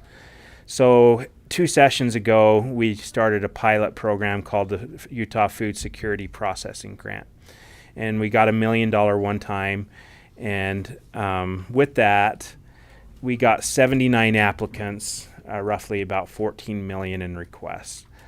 So we awarded 17 grants, ranging from 10,000 to 115,000. So you can see on the map of areas that we awarded these grants. This session, we got $1 million more, another $1 million one time. We continue to ask for more, but that's what we were given. But this application period is going on right now. So from May 1st to May 31st, and we'll actually send an email with all the links to these grant programs so that you can share with your constituents. So it will help you. But anyway, it's halfway, the application period's halfway done. So please share with any processor in the state that will help them do more processing. Say it's a piece of equipment, maybe it's refrigeration, maybe it's an add-on to their building. It's not a matching grant, it's a 100% grant, but if they have matching funds, it will add maybe ranking to it. But this is a program that we're excited about. Do you have a question? We had a local apply for it and he didn't qualify. Is there a reason? I would have I to don't- look at each application. So the ranking committee is a separate committee, and I don't know. I would have to look it up if we could follow up. How many did you have to turn away? Not very many. I mean, obviously we didn't award everyone. We only did 17 of the 79. So it's just how they ranked. And with the million, we're trying to do the best return of investment with that money of what's going to help process more. This would have been a small, Yeah. 10 Right. 10 animals a week, I think was what his. Yeah, and I would have to look into it, and I'm happy. But he could still apply for it again. Absolutely, yeah. And the good news is we actually got awarded 2 grants just 2 weeks ago. The first one is these are federal grants. So the first one is our Regional Food Business Center program. This will actually help us hire a few employees to help all the ag producers apply for federal programs. There is a lot of federal programs, a lot of money for agriculture, but they don't know how to get there. And so we'll hire employees to help them get there. They're not very good at it either, Yeah. I have to say. Yeah. They just want to difficult. go out and work. Yeah. They don't want to sit Agreed. at the computer. Agreed. And they're extensive. So we're excited about this. And the other one is to match our pilot program. So we'll be awarded roughly about $2 million to match our $1 million with federal funds. We can be able to grant anywhere from $100,000 to $3 million, depending on how much funding we get. We haven't been told the exact amount yet. So this will be another one to help us get processing in the state. There's a video on this one. I don't know if it's embedded or if we. Oh, do you want me to click one more time? Yep, there you go. And then, does it have audio? It should, yeah. I keep my computer muted. Yeah. But it looks like. Okay, give me 1 sec here. No worries. Every county's technology is so different, so.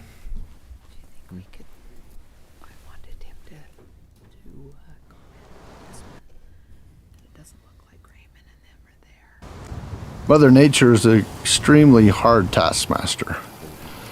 The hardest boss that anybody could ever have, because there's no mercy. Probably half of my time is spent trying to use the water as efficiently as possible. You lose a few $100,000 year after year, it's a tough go. We've had more dry years than we've had wet years, and I think that's become the norm. The land is drier, the rangeland is drier, springs that we could usually count on being there are drying up. So it's a scary time.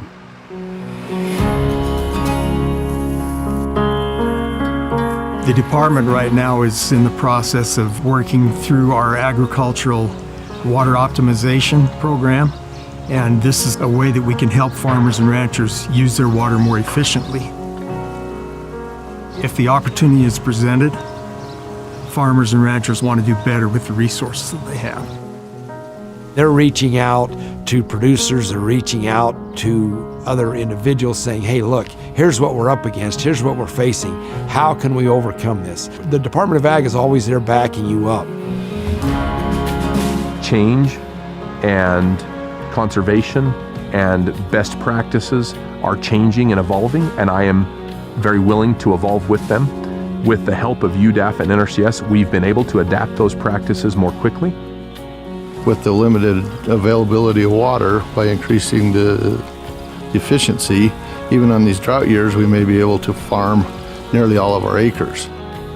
And so without some help from the state, I wouldn't be able to do this. No one knows better than us the finite resources that we have here. So I don't think there's anyone that could care more about the land and its health and the balance than the people that are living on it and working on it. It's the lifeblood. We all understand that water is our lifeblood. We do our best to conserve it and to use it wisely, because without it, we're nothing.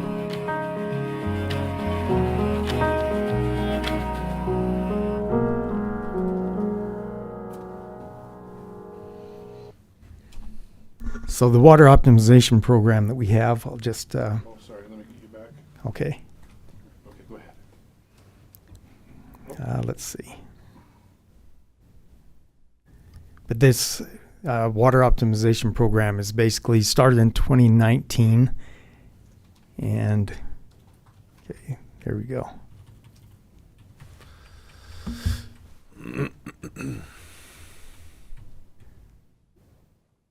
Okay, there we are. So the program started with a $3 million appropriation from the legislature in 2019. Since that time, we were able to get an additional $3 million in 2021. In 2022, we got $70 million, and then this last session, $200 million. So you can see that the legislature is really interested in helping farmers and ranchers to use their water more efficiently. And so we're trying our best to get more crop with every drop, basically, is what we're trying to do. And the next round of applications is currently taking place, and it ends the end of this month. So water optimization programs, you can borrow up to $500,000. It's a matching grant, and you can see here the water savings that we've had projected so far in this program are almost 175,000 acre feet. So the next program I wanted to talk about is the Ag Stress Assistance Program. You have a flyer on this program, but this is a... Commissioner, real quick, back to the Yes. ag optimization. Okay. Are most of the producers aware? I mean, Jake Benson, those guys, they pretty much let them know that the deadline's the end of this month, right? Yeah. They all know. They should all know that and be aware of it. And we've taken advantage of the LEPA and LISA programs in the past, and that's been awesome. So we'd love to continue to. I mean, if like the Holtz and out to Nevada. My mind's gone blank. Can't think of his name. Coey Stoll, I think. Out to Nevada. Can't think of his name, but I went out there years ago and talked to him, and he thinks he can absolutely guarantee you saving 10% on the LEPA. Yeah. And Holtz are saying it's more like 18, but that's in our basin. When you consider the ag folks use 70 to 80% of the water, if they conserve 18%, that almost makes up our deficit. Yeah. It goes a long ways. So the more we can do with that, the better. So, as you know, that is a big deal, and I know we'll have several projects in your area, but we're doing our best to increase our staff and the knowledge and understanding of this program so that we can get that money on the ground as soon as possible. Thank you. Sorry, that $200 million will probably go through about 5 years. So that the application period now, we're getting roughly about $30 million each application. Okay. So there'll be other applications down there. Yeah. Okay, great. Right. Okay. Thanks, Kelly. Okay, so I'll move on to the Ag Stress Assistance Program. This is a program that we're working on with Utah State University Extension Ag Wellness.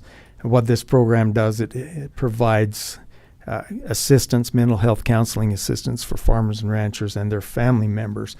We all know that agriculture is one of the most stressful industries or jobs that you can have. You know, moving from a long drought to the flooding that you're experiencing now. This all has impacts on agriculture producers also.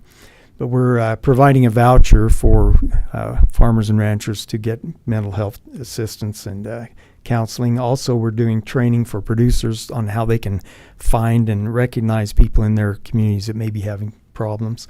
And we do training for 988 crisis line responders also. So we've got another video here that we'll need to handle the same way we did last time. And this was on our Lee Ray McAllister Working Farm and Ranch Fund. The preservation of ag land is very important. As we go and look at the acreage that is being developed right now, much of it is acreage that I never thought I would see developed in my lifetime. A lot of farmers go out there and they talk about the development, and they say, you know, those houses are the last crop that is ever going to be planted out there on that property. When you have a place that has importance like this, you kind of want to have it last, and conservation easements are the way to do it.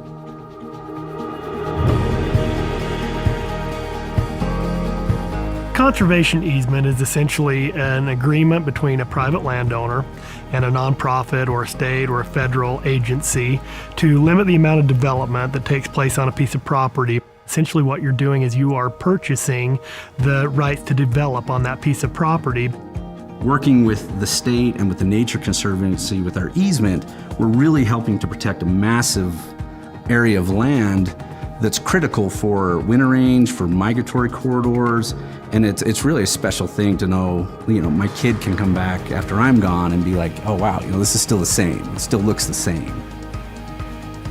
There isn't an inch on my either side that I haven't gathered the rock up, turned over the soil, so instead of being an investment, it now becomes part of my soul.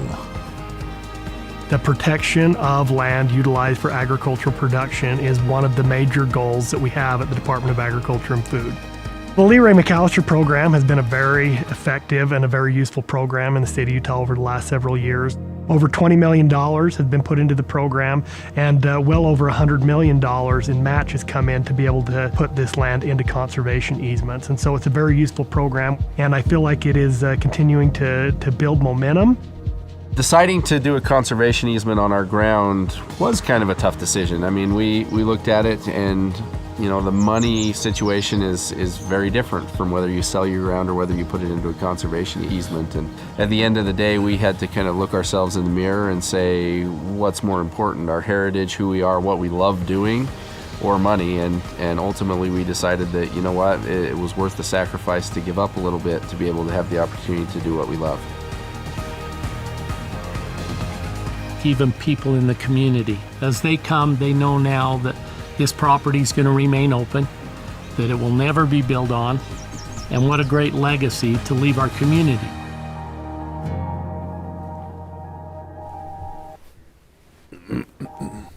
I mimic what Commissioner said. Your technology is way better than I've seen in other counties. That screen makes the greens really green and the blues really blue. It looks good up there, doesn't it? I need that in my house.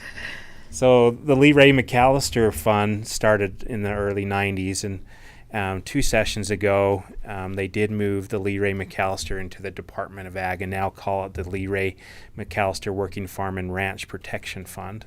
And again, it's a voluntary program that the Department of Ag will work with a landowner to purchase those development rights and keep it into ag land forever. We also got 3 full-time employees to help us run this program. And they gave us $3 million one time this session. But the interesting thing that will affect all counties is House Bill 371. So anytime ag land is purchased and the person that purchased land has to pay that rollback taxes, 20% of that has to be set aside for an open space or a conservation easement within your county. And that took effect as of May 3rd. So we hope that you'll use those funds to come match our funds, and we'll hopefully go match federal funds with that to help do easements within your county. I come from San Juan County. I realize there's not a lot of public land or private land.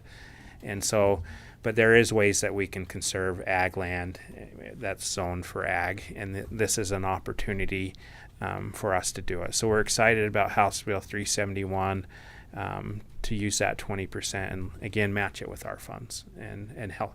And any time an easement comes to the Lee Ray McAllister Working Farm and Ranch Fund that's within your county, we would have to come and get your approval to make it an easement as well. So it's something that we'll continually work with you on.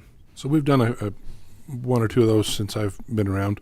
This $3 million appropriation is for the program. Is there separate monies for the actual purchase of those easements? So that $3 million one time is all for the purchase. We got additional funding for the employees. For the staff, okay. Yep.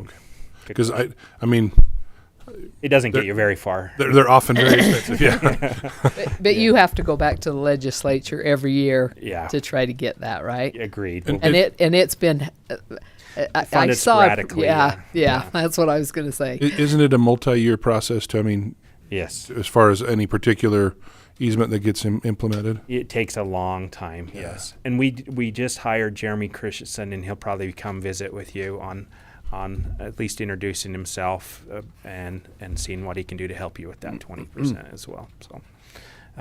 So we'll see him you'll see him in the near future.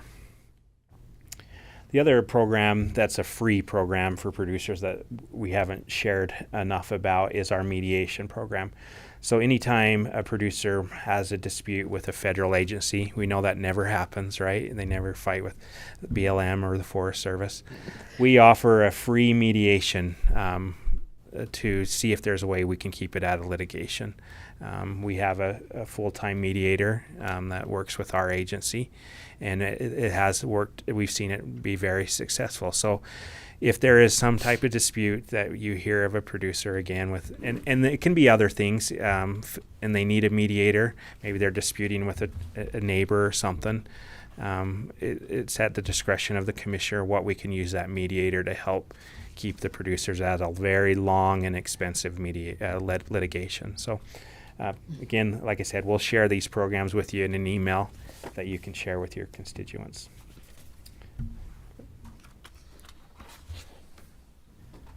All right.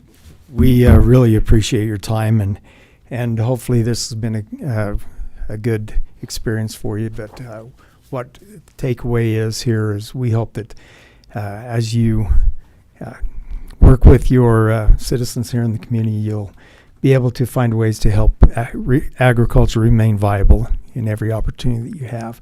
And we really would like to partner with you on every opportunity that we have, so that if you have questions or problems or concerns, please feel free to give us a call. We've given you our cards there, and as we've mentioned, we'll get all the follow-up information. You should get an email in the next day or two with contact information and all the links to our program. So thanks once again for your valuable time today. Thanks, Commissioner. Thank you. Are you two going to stick around for a minute, or you need to leave? Commissioner Wood asked us Okay. to So stick we around. can try to move that up if we need to, but we might need to. I think we'll okay. be okay. Yeah. All right. Thank you very much. That was an awesome presentation. Thank you. Number 6, discussion and possible approval of the 2022 fraud risk assessment. Lucas?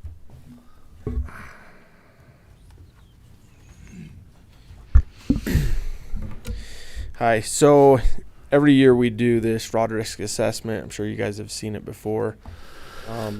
We upload it to the state auditor's website, and that's just a yearly requirement that we have. I was talking with the auditors during our audit a couple weeks ago about this, and usually we would do it, after the audit, and I don't know if it was presented before in the commission meeting. I wasn't going to have it presented anyway, and they're like, oh, you should have that in commission meeting approved. So I'm here doing that. And so I have the form filled out and everything. We do have a really high score, so our risk is very low for fraud. And I also wanted to bring it to everyone's attention. I'm not sure if everyone knows or not, but on our website, we do have a fraud hotline where they can call me, report any fraud, or they can fill out a form and remain anonymous, reporting any financial or material fraud. So that's there. So yeah, we'll just have you guys approve this, and then we'll upload it to the website, and then next year we'll do it a little bit sooner. The auditors would like to have that done before they come to the audit. Okay. So I'll put it on my calendar to do it sooner next year. So any questions for me?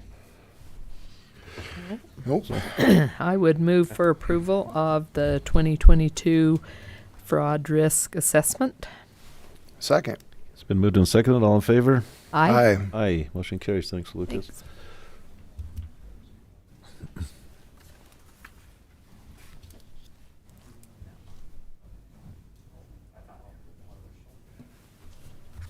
Thanks. Karsten, will you grab the sheriff right there? Hey, John. Yeah. Oh. Did you get some verbiage? Did you need a sheriff going to speak to this?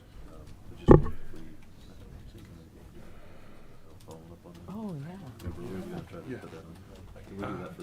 Absolutely. Did you get me language? Okay, crap, I may have dropped the ball. I'll follow up. We need to get that up because they're pushing that through. Right. Number 7, discussion possible approval of a memorandum of understanding between the Iron County Sheriff's Office and the State of Utah Department of Public Safety for state funds granted for the first responder mental health services. Good morning, Commissioners. Morning. Morning. Dave?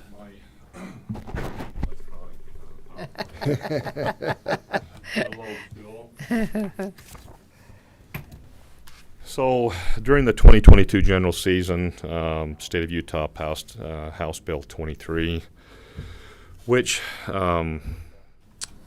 created a mental health resource program for first responders. They mandated first responder agencies to provide mental health resources for employees, spouses, and children and retirees.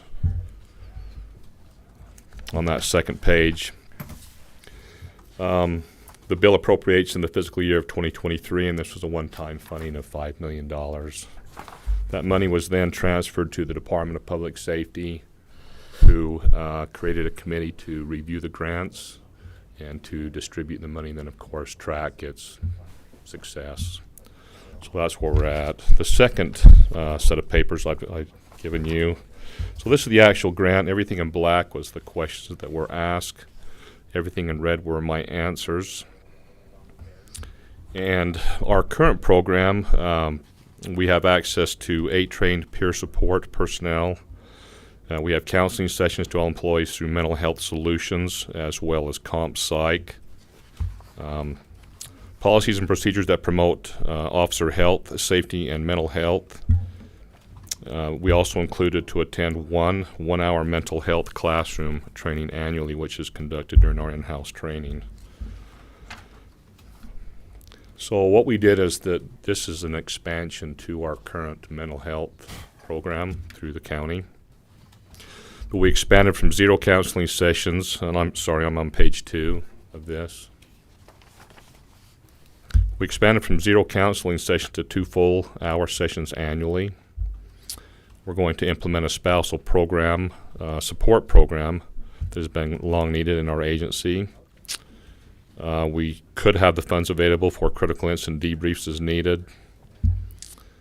Number D was provide funding for any deputy needed for a fit for duty assessment. E would be provide funding for deputies who suffer a significant mental health issue and need counseling beyond the scope and sessions offered by our current EAP. And then last but not least on this is that to expand our peer support team from 10 to 14 people. So if you flip over to page 3. So if approved today, the state is willing to allocate $128,832 towards this. And as you can see, A through L, we've got that broken down. So A is we've, again, mandated 2 counseling sessions. That'll be 108 first responders, which is a total of $84,672. Our peer support training, we would like to bring on 4 new deputies plus 4 advanced trainings. That would be approximately $3,200. C, our mental health counseling above and beyond that covered by our current APE with the 2 mandatory sessions annually. We figured approximately 32 deputies could possibly need additional 4 sessions on an average. Number D was that we would have 2 office trainings instead of 1 annually on mental health and resilience. E would be our critical stress debriefs. We estimated possibly 4 per year with an annual cost of about $1,000. F, our annual assessments for investigations team. We have 4 investigators currently. We figured about $392 each visit, so there's $1,568. Our fit for duty assessments on the average, we were figuring 3 per year. Again, that's $4,500. And keep in mind, these are just a guesstimation. It's hard to determine how much we would need.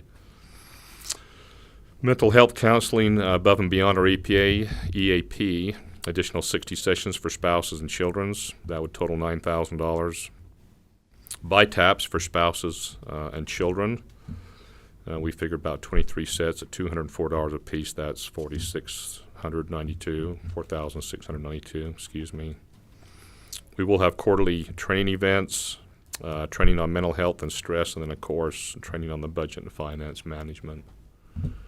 So overall, again, if approved, we have a letter of an MOU that has been reviewed and signed by Sheriff Carpenter.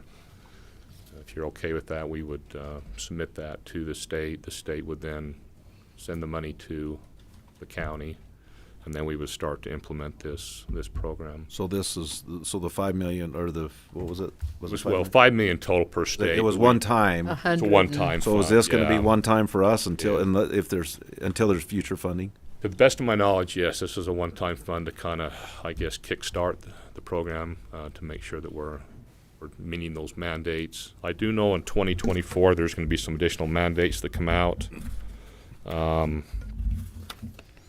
That is going to broaden the scope a little bit of who we can provide this to, but it would include obviously our CSI people, our civilians, because they're obviously subjected to, you know, bad things that we incur over the job. So, but one thing that we probably need to do is to discuss this in our 2024 budget. Right now, we can't obviously accomplish this this year. I mean, we figured if we start in June, we could get one counseling session this year and then probably one next, like March or April. So we'll distribute that out a little bit. But after that, the county may have to pick up the additional mental health costs. Was there any indication of follow-up funds with the discussion on HB 23? Yeah, not to the best of my knowledge. Not much hope offered there. Yeah, and again, The state is famous for this. They implement these new things, and they say, we'll pay for it this year, and then it's on you the rest of the time. It's a concern, guys. Yeah. But having said that, so this was actually passed 2 years ago and updated this year. So they did give some additional money this year.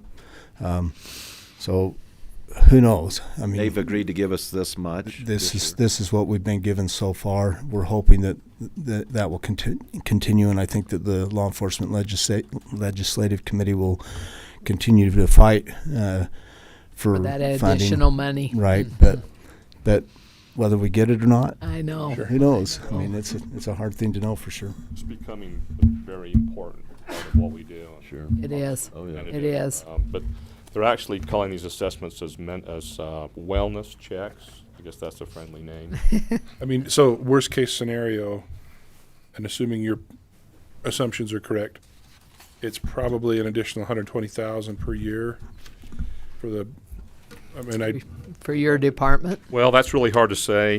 Like the BITAPs, for example. Yeah. You know, I mean, we may not use as many. I do know that if all the money isn't used, then obviously the money will go back to the state.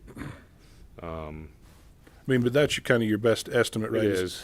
Yeah. And so if in the following year the commissioners want to do it, right, that's the Sheriff's neighborhood. office continues to grow, and so obviously we. But they've mandated us to do a lot of this, right? Yeah. And that's the thing is this is mandated action. Can we carry any of this money over if we don't use it? Because you said we can barely get started this year. Can we carry? What I couldn't find is that, I mean, there's no time limit on this, so I think we They can give us the money and we can. I think that as long as we're using it for the program, just I think reading the that we can agreement continue to spend the money, I believe. You know, and what we've tried to do is put together a good program that's well-rounded and is going to meet the needs of the deputies and their families and the retirees and everything that we're being mandated to do by state law. You know, if we have to cut some of that back and just meet the bare bones minimum of what the state law is, then that may be what we have to do in the future if the state doesn't continue to support the program. So, you know, there's a lot of things that are still up in the air on it, but there are specific things that have been mandated by legislation now that we have to do. So this is an opportunity for us to at least get it started. Certainly a need. Yeah. Sure. Okay, I'll entertain a motion, unless there's more. Any other questions we can? Could you just get me a copy for the minutes before you go? Absolutely. Just a hard copy. Yep. John, you. Oh, thanks. I just didn't get all the numbers written down. Perfect. I got Commissioner Cousins. So. I gave him mine. Okay. Okay. You got it. Well, you know what? This one. I'll give that back to Paul. Oh, perfect. We'll go put that right with our notes. I like a highlighter. Hey, you know, the highlighter helps. Any other questions that we can hopefully look up or answer for you? I don't think so. Okay. I'll move for approval of the memorandum of understanding between Iron County Sheriff's Office and the State of Utah Department of Public Safety for state funds granted for the first responders' mental health services. Second. Been moved and seconded. All in favor? Aye. Aye. Motion carries. Thank you. Commissioners, appreciate your time. 8, ratification of an interlocal agreement between Southern Utah University and Iron County for the use of unmanned aerial vehicles. George. So this is an outgrowth of SUU Aviation, their drone program with the sheriff's office, and I heard about it at one of the fire chiefs meetings, and so I went into negotiations with SUU with their aviation program, got an MOU signed by them, ran it through our legal. Everybody agreed that it was a good MOU, and we've started flights with their drones up our channels. They're going to eventually map all of our channels and look for for places where we may need to do mitigation or there may be problems. I think it's a worthwhile program. It doesn't cost us anything, and they've got really good pilots, and SUU has been most helpful with the and especially their aviation program with the county. So I would certainly recommend that we go ahead and ratify this agreement. Okay. Motion. Okay, I would move for approval for ratification of the interlocal agreement between Southern Utah University and Iron County for the unmanned aerial vehicles. Second. Moved and seconded. All in favor? Aye. Aye. Thank you, Motion carries. Commissioners. Thank you, George. Thanks, George. 9, discussion and possible approval of Resolution 2023-6, a resolution setting deadlines for filing valuation appeals, abatements, and redeterminations. Carrie. Okay, as you know, you probably have this in front of you, but our deadlines are governed by statute, and we've had conversations with the State Tax Commission to make our deadlines a 5 p.m. deadline for electronic and personal filings. They suggested that we do this resolution to make that in effect for the county. So that's pretty much what this is about, is as a recommendation from the State Tax Commission to make it the 5 p.m. deadline, because most of our appeals now, a lot of them, like 90% of my board appeals, are electronically filed, and so we want to make that a deadline for their submissions. Okay. Great. Move for approval of Resolution 2023-6. It's a resolution setting deadlines for filing valuation appeals, abatements, and redeterminations, and that deadline is 5 p.m. Second. Moved and seconded. All in favor? Aye. Aye. Motion carries. Thank you, Thank Carrie. you. We'll now convene as the Board of Equalization and go to number 10, request approval of hearing officer's recommendations for rollback appeal filed by Mr. Raymond Prestwich for parcels E-281-2, E-282-2, E-282-282-1, and E-296-1. Carrie. So on the 4th of May, we held a hearing with Raymond Prestwich regarding these particular parcels. The hearing officer, which I provided to you guys, Cody Hymas, was he heard the hearings, and he made a recommendation that I think I provided to you to give him additional 30 days. He was so close to compliance. On behalf of the board, I have a little bit of anxiety about that decision, just because it's setting a precedence with other appeals we have to hear.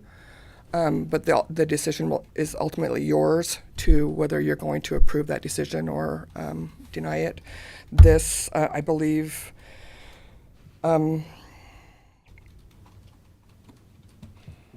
is kind of a scary precedence to try to start setting for BOE or BOE rollback appeals. But again, You're saying this could set a bad precedent where we have to give everybody a 30-day grace period? Or? Yeah, I think that we've given him more than 30 days.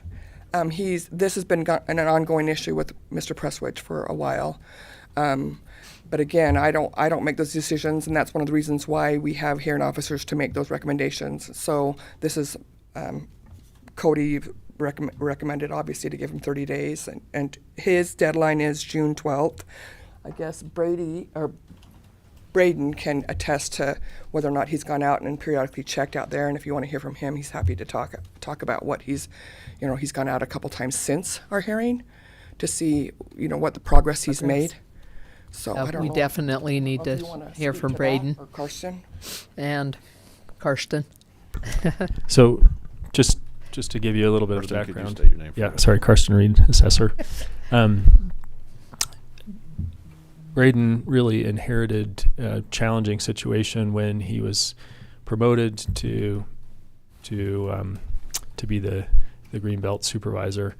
The county for years really has not done a very thorough job in that particular area of management of the county, and Braden has really worked hard to make sure that there's equity in our county, and so part of this progress are these challenging situations where you're dealing with somebody like Raymond here, and trying to get them to come into compliance. And just to give you some background, I mean, we are pro-agriculture, and Braden is pro-agriculture. He comes from an agricultural family. He's got a history of agriculture in this county. He loves agriculture, and I do too. My family are small dairy farming people. So it's not an issue of, we're not big government out looking to try to penalize people and rip them out of FAA or Farmland Assessment Act. We're hoping to try to help people to put their properties into production if they're receiving this benefit. So that's our purpose, is to try to work with people to make sure that they're in compliance, so that they're doing something, they're working. There's all these other farmers that are working their guts out to actually farm their lands and produce, and so that our intention is only that. It's not to penalize or hurt anybody. It's just to make sure that people are all playing by the same rules. So I just wanted to make that clear. Braden is just going to give you a quick update on the progress since this Board of Equalization hearing with Raymond. Maybe Braden will cover this, but how many years have these parcels not been producing? So I'm Braden Beaumont from the Iron County Assessor's Office. As far as I know, it's been 10 or more years. I mean, when I started, it wasn't in compliance. It was also being audited before that, before I started working here, and I've been here 4 years in October. So it's been... And he's pretty young.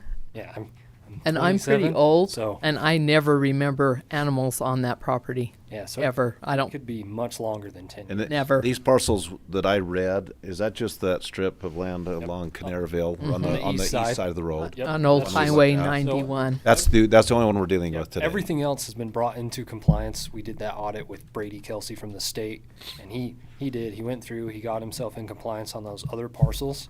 So he's now good on those. It's just the stuff on the east side. And I've checked 3 times now since the May 4th hearing. He had cows on the very north end in a pen. I'd say it's maybe an acre. And they 15 cows. And according to this agreement... How many acres is this, Braden? How many acres? 333. 333. And to meet the requirement, does all of that have to be accessible to the animals, not just a So pen for on it to one be in end? compliance, we just drafted a quick compliance agreement. Which I think I gave to you too. We had it, yeah. We had it signed by Karsten, we had it signed by Raymond Presswich and Cody Hymas. All 3 of them signed it. I notarized it, so it's as official as we could get it.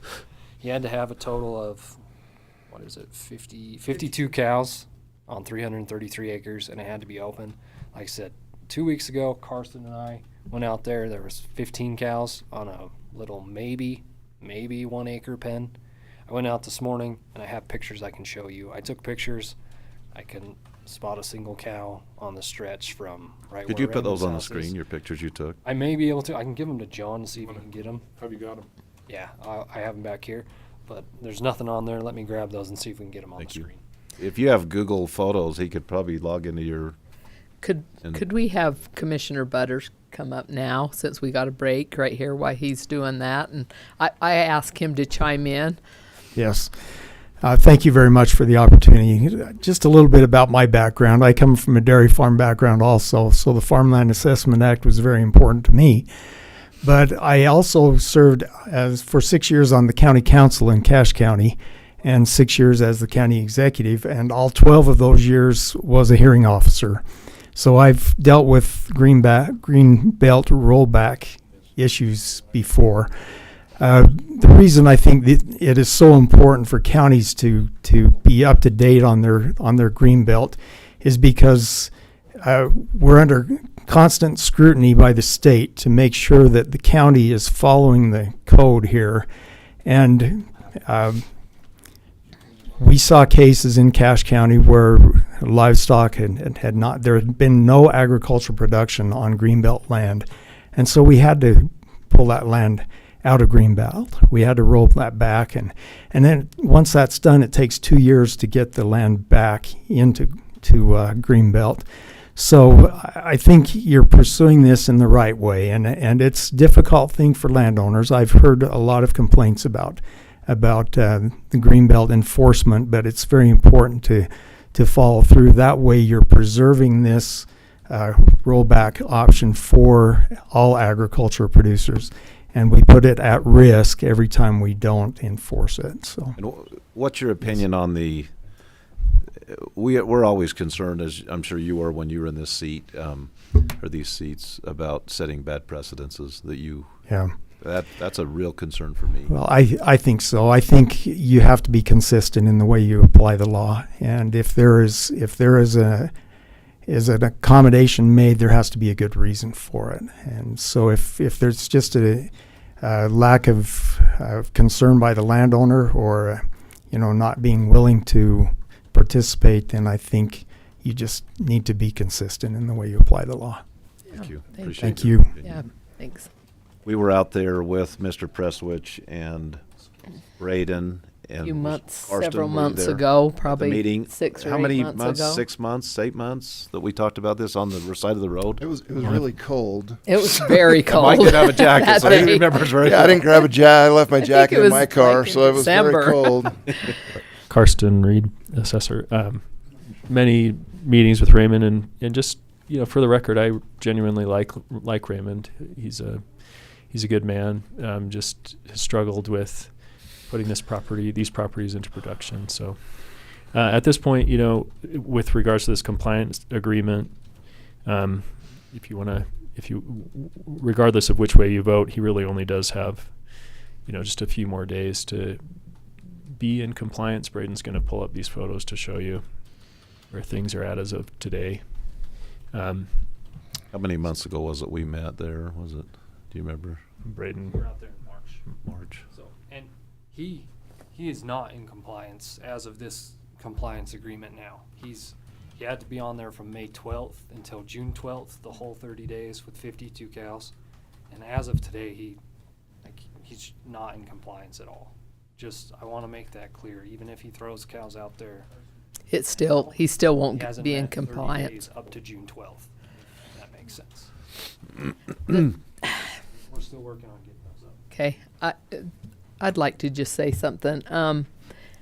There's so many options that you can use as a farmer. We're a cow-calf operation, and I'm right in your age limit that you talked about.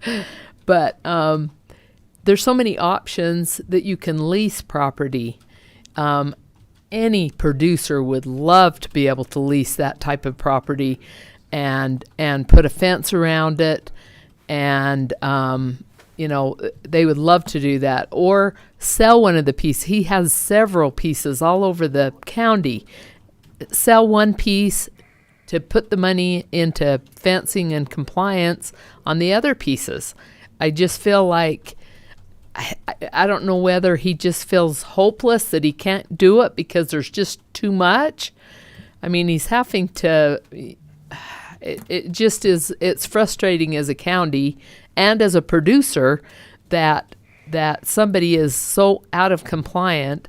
Even the property that's over by us, I think he's out of compliance on it again.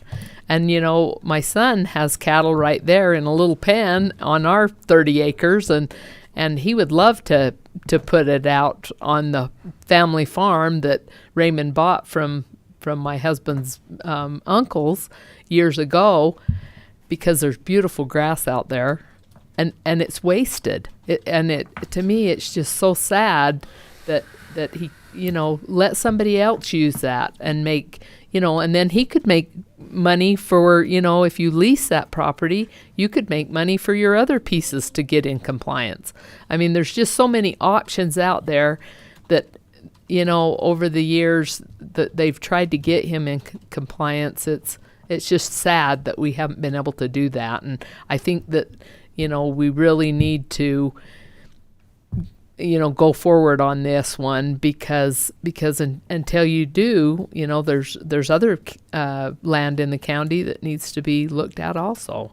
It's so important, because without this green belt, which is really just a gift for our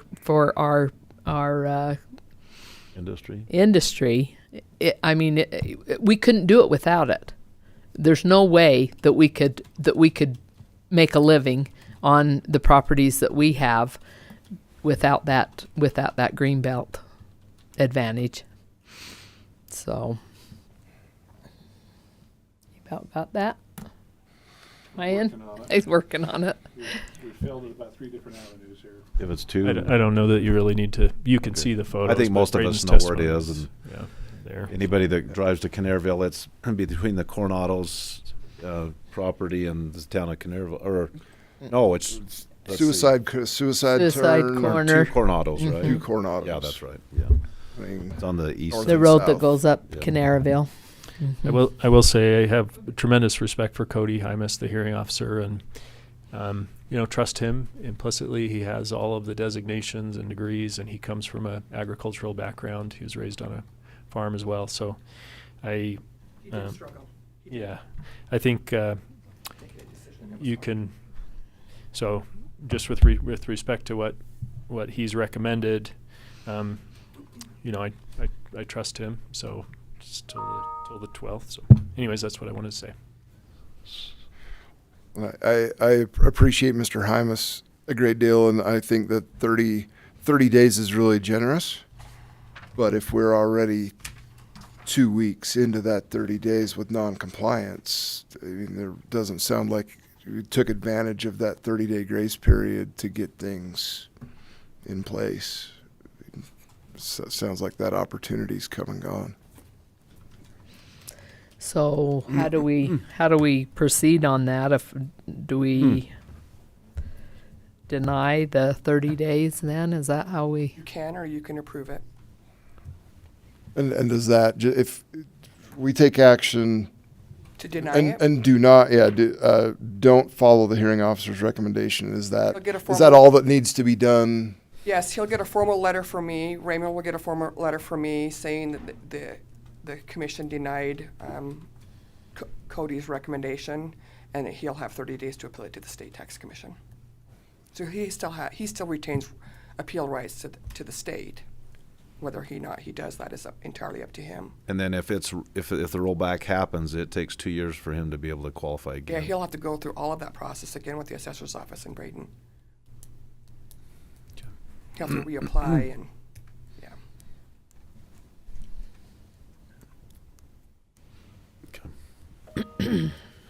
Well, I'll entertain a motion. Let's forget about the pictures, guys. Yeah. Thank you for the effort. So. I feel good about Braden's description. Yeah, I do without too. Without looking at the pictures, I know how hard Braden's worked on this, and we've worked Yes. together with Braden and with Mr. Prestwich. A lot. I mean, we've spent a lot of personal time on this issue. Yeah, and just over months and months and months, and just to state where I'm at, my vote would be to deny it. Yeah, I think I'm at that point too. And in the letter that you write, Christine, I would say maybe put that in there that you were out of compliance and there's no way you could have gotten into compliance because there was no cattle on there at that time. We have dealt with this over and over and over and over again, and it just doesn't happen. And I like Raymond. I think he's a great man. I appreciate all he does. And I know he has some issues, and you feel for him, but it's just not fair to the other people that are doing it right. And you know, they'll work with you. We've been working with him for months and months. And, you know, at a certain point, you have to move on because it just, you know, we have to be fair to everyone. And consistent. And consistent, yep. So let's see, how would I would move to deny the hearing officer's recommendation for rollback appeal filed by Mr.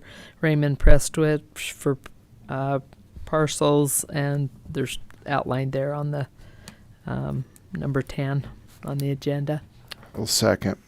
Been moved and seconded. All in favor of denying the hearing officer's recommendation for rollback appeal filed by Mr. Raymond Prestwich for parcels as listed? Aye. Aye. By the way, the pictures are now ready. Oh. Let's see those real quick. Let's see those. We might as well see them. Commissioners, there's one more thing. Brady wanted me to let this be known. Who? Brady Kelsey, Uh-huh. who did the state audit. Uh-huh. So other commissions and other counties have allowed that 2-year requirement to be waived if he gets himself back in compliance. So he would have to pay his rollback, and it would be rolled back. But if he got into compliance, it could be up to your discretion to waive that 2 years. I just want to let you guys know that is an option, and he told me to let you guys know that. Okay, thank you. Thank you. Appreciate it. Thanks. For your time. Thank you. Thank you. Could we impose on you for a picture while we're here? Sure, that'd be awesome. Real quick.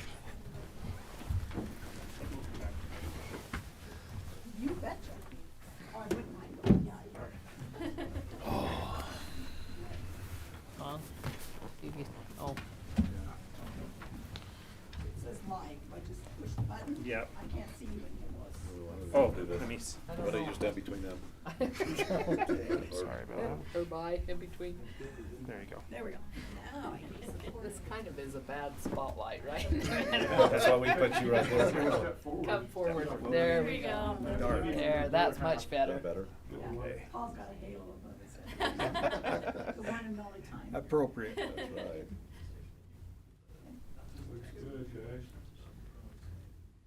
Okay, thank you. Thanks again. Thank you very much. Thanks for Good to be with you. sharing. Great presentation. Yeah, Thank you. really good. Yeah. Thank you. I appreciate you doing that throughout all the state. That's awesome.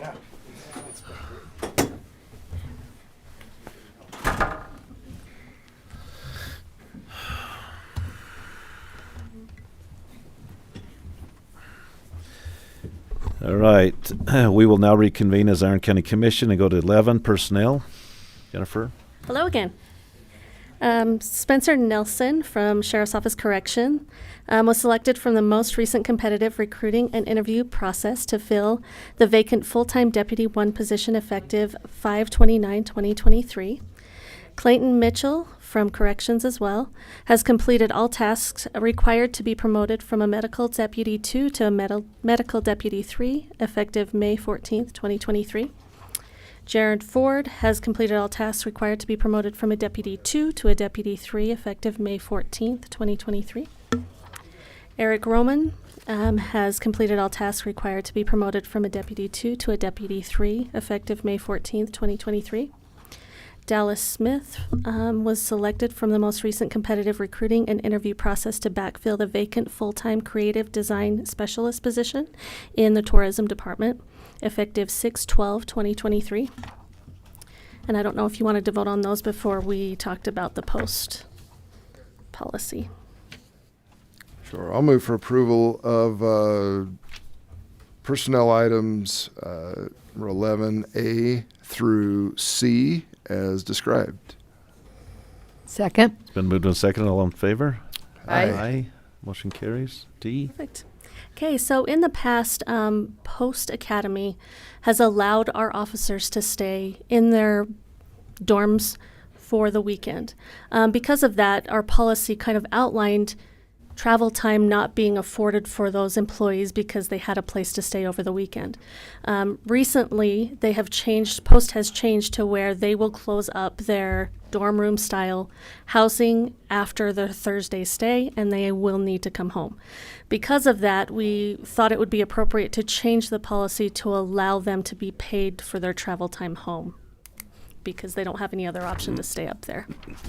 So my request is to change that wording so they will be able to be paid for their hourly rate to travel back home. Okay. Okay. I would move for approval of that policy that Jennifer just outlined. Second. For Post. It's moved and seconded. All in favor? Aye. Aye. Thank you so much. Motion carries. Thank you, Jennifer. That's Is there better. any? It's miserable. Staying at Post over the weekend's miserable. I bet it is. Are there any boards that we need to discuss? I know there's a. Did they ever? Craig Lobb is. We need to replace Yeah. him at some Has point. I don't know Reed if they- ever called? Is Reed still here? folks? or- I know last I heard Reed was still working on it, Okay. but I haven't heard that he got it Okay. resolved. Oh, he did. Well, I don't we need know. to approve it, right? No, I don't think. don't think we've got to approved it. approve somebody. Yeah. Yeah. I don't know that he's got that. I don't know that he has I don't know that he has a name for us yet. Okay. Haven't heard. Okay. Maybe check with him and kind of brought him Yeah. along, because we really do need to get those names. We'll be without enough people. So, All right. yep. Well, we'll declare this meeting adjourned. Thank you. Thank you.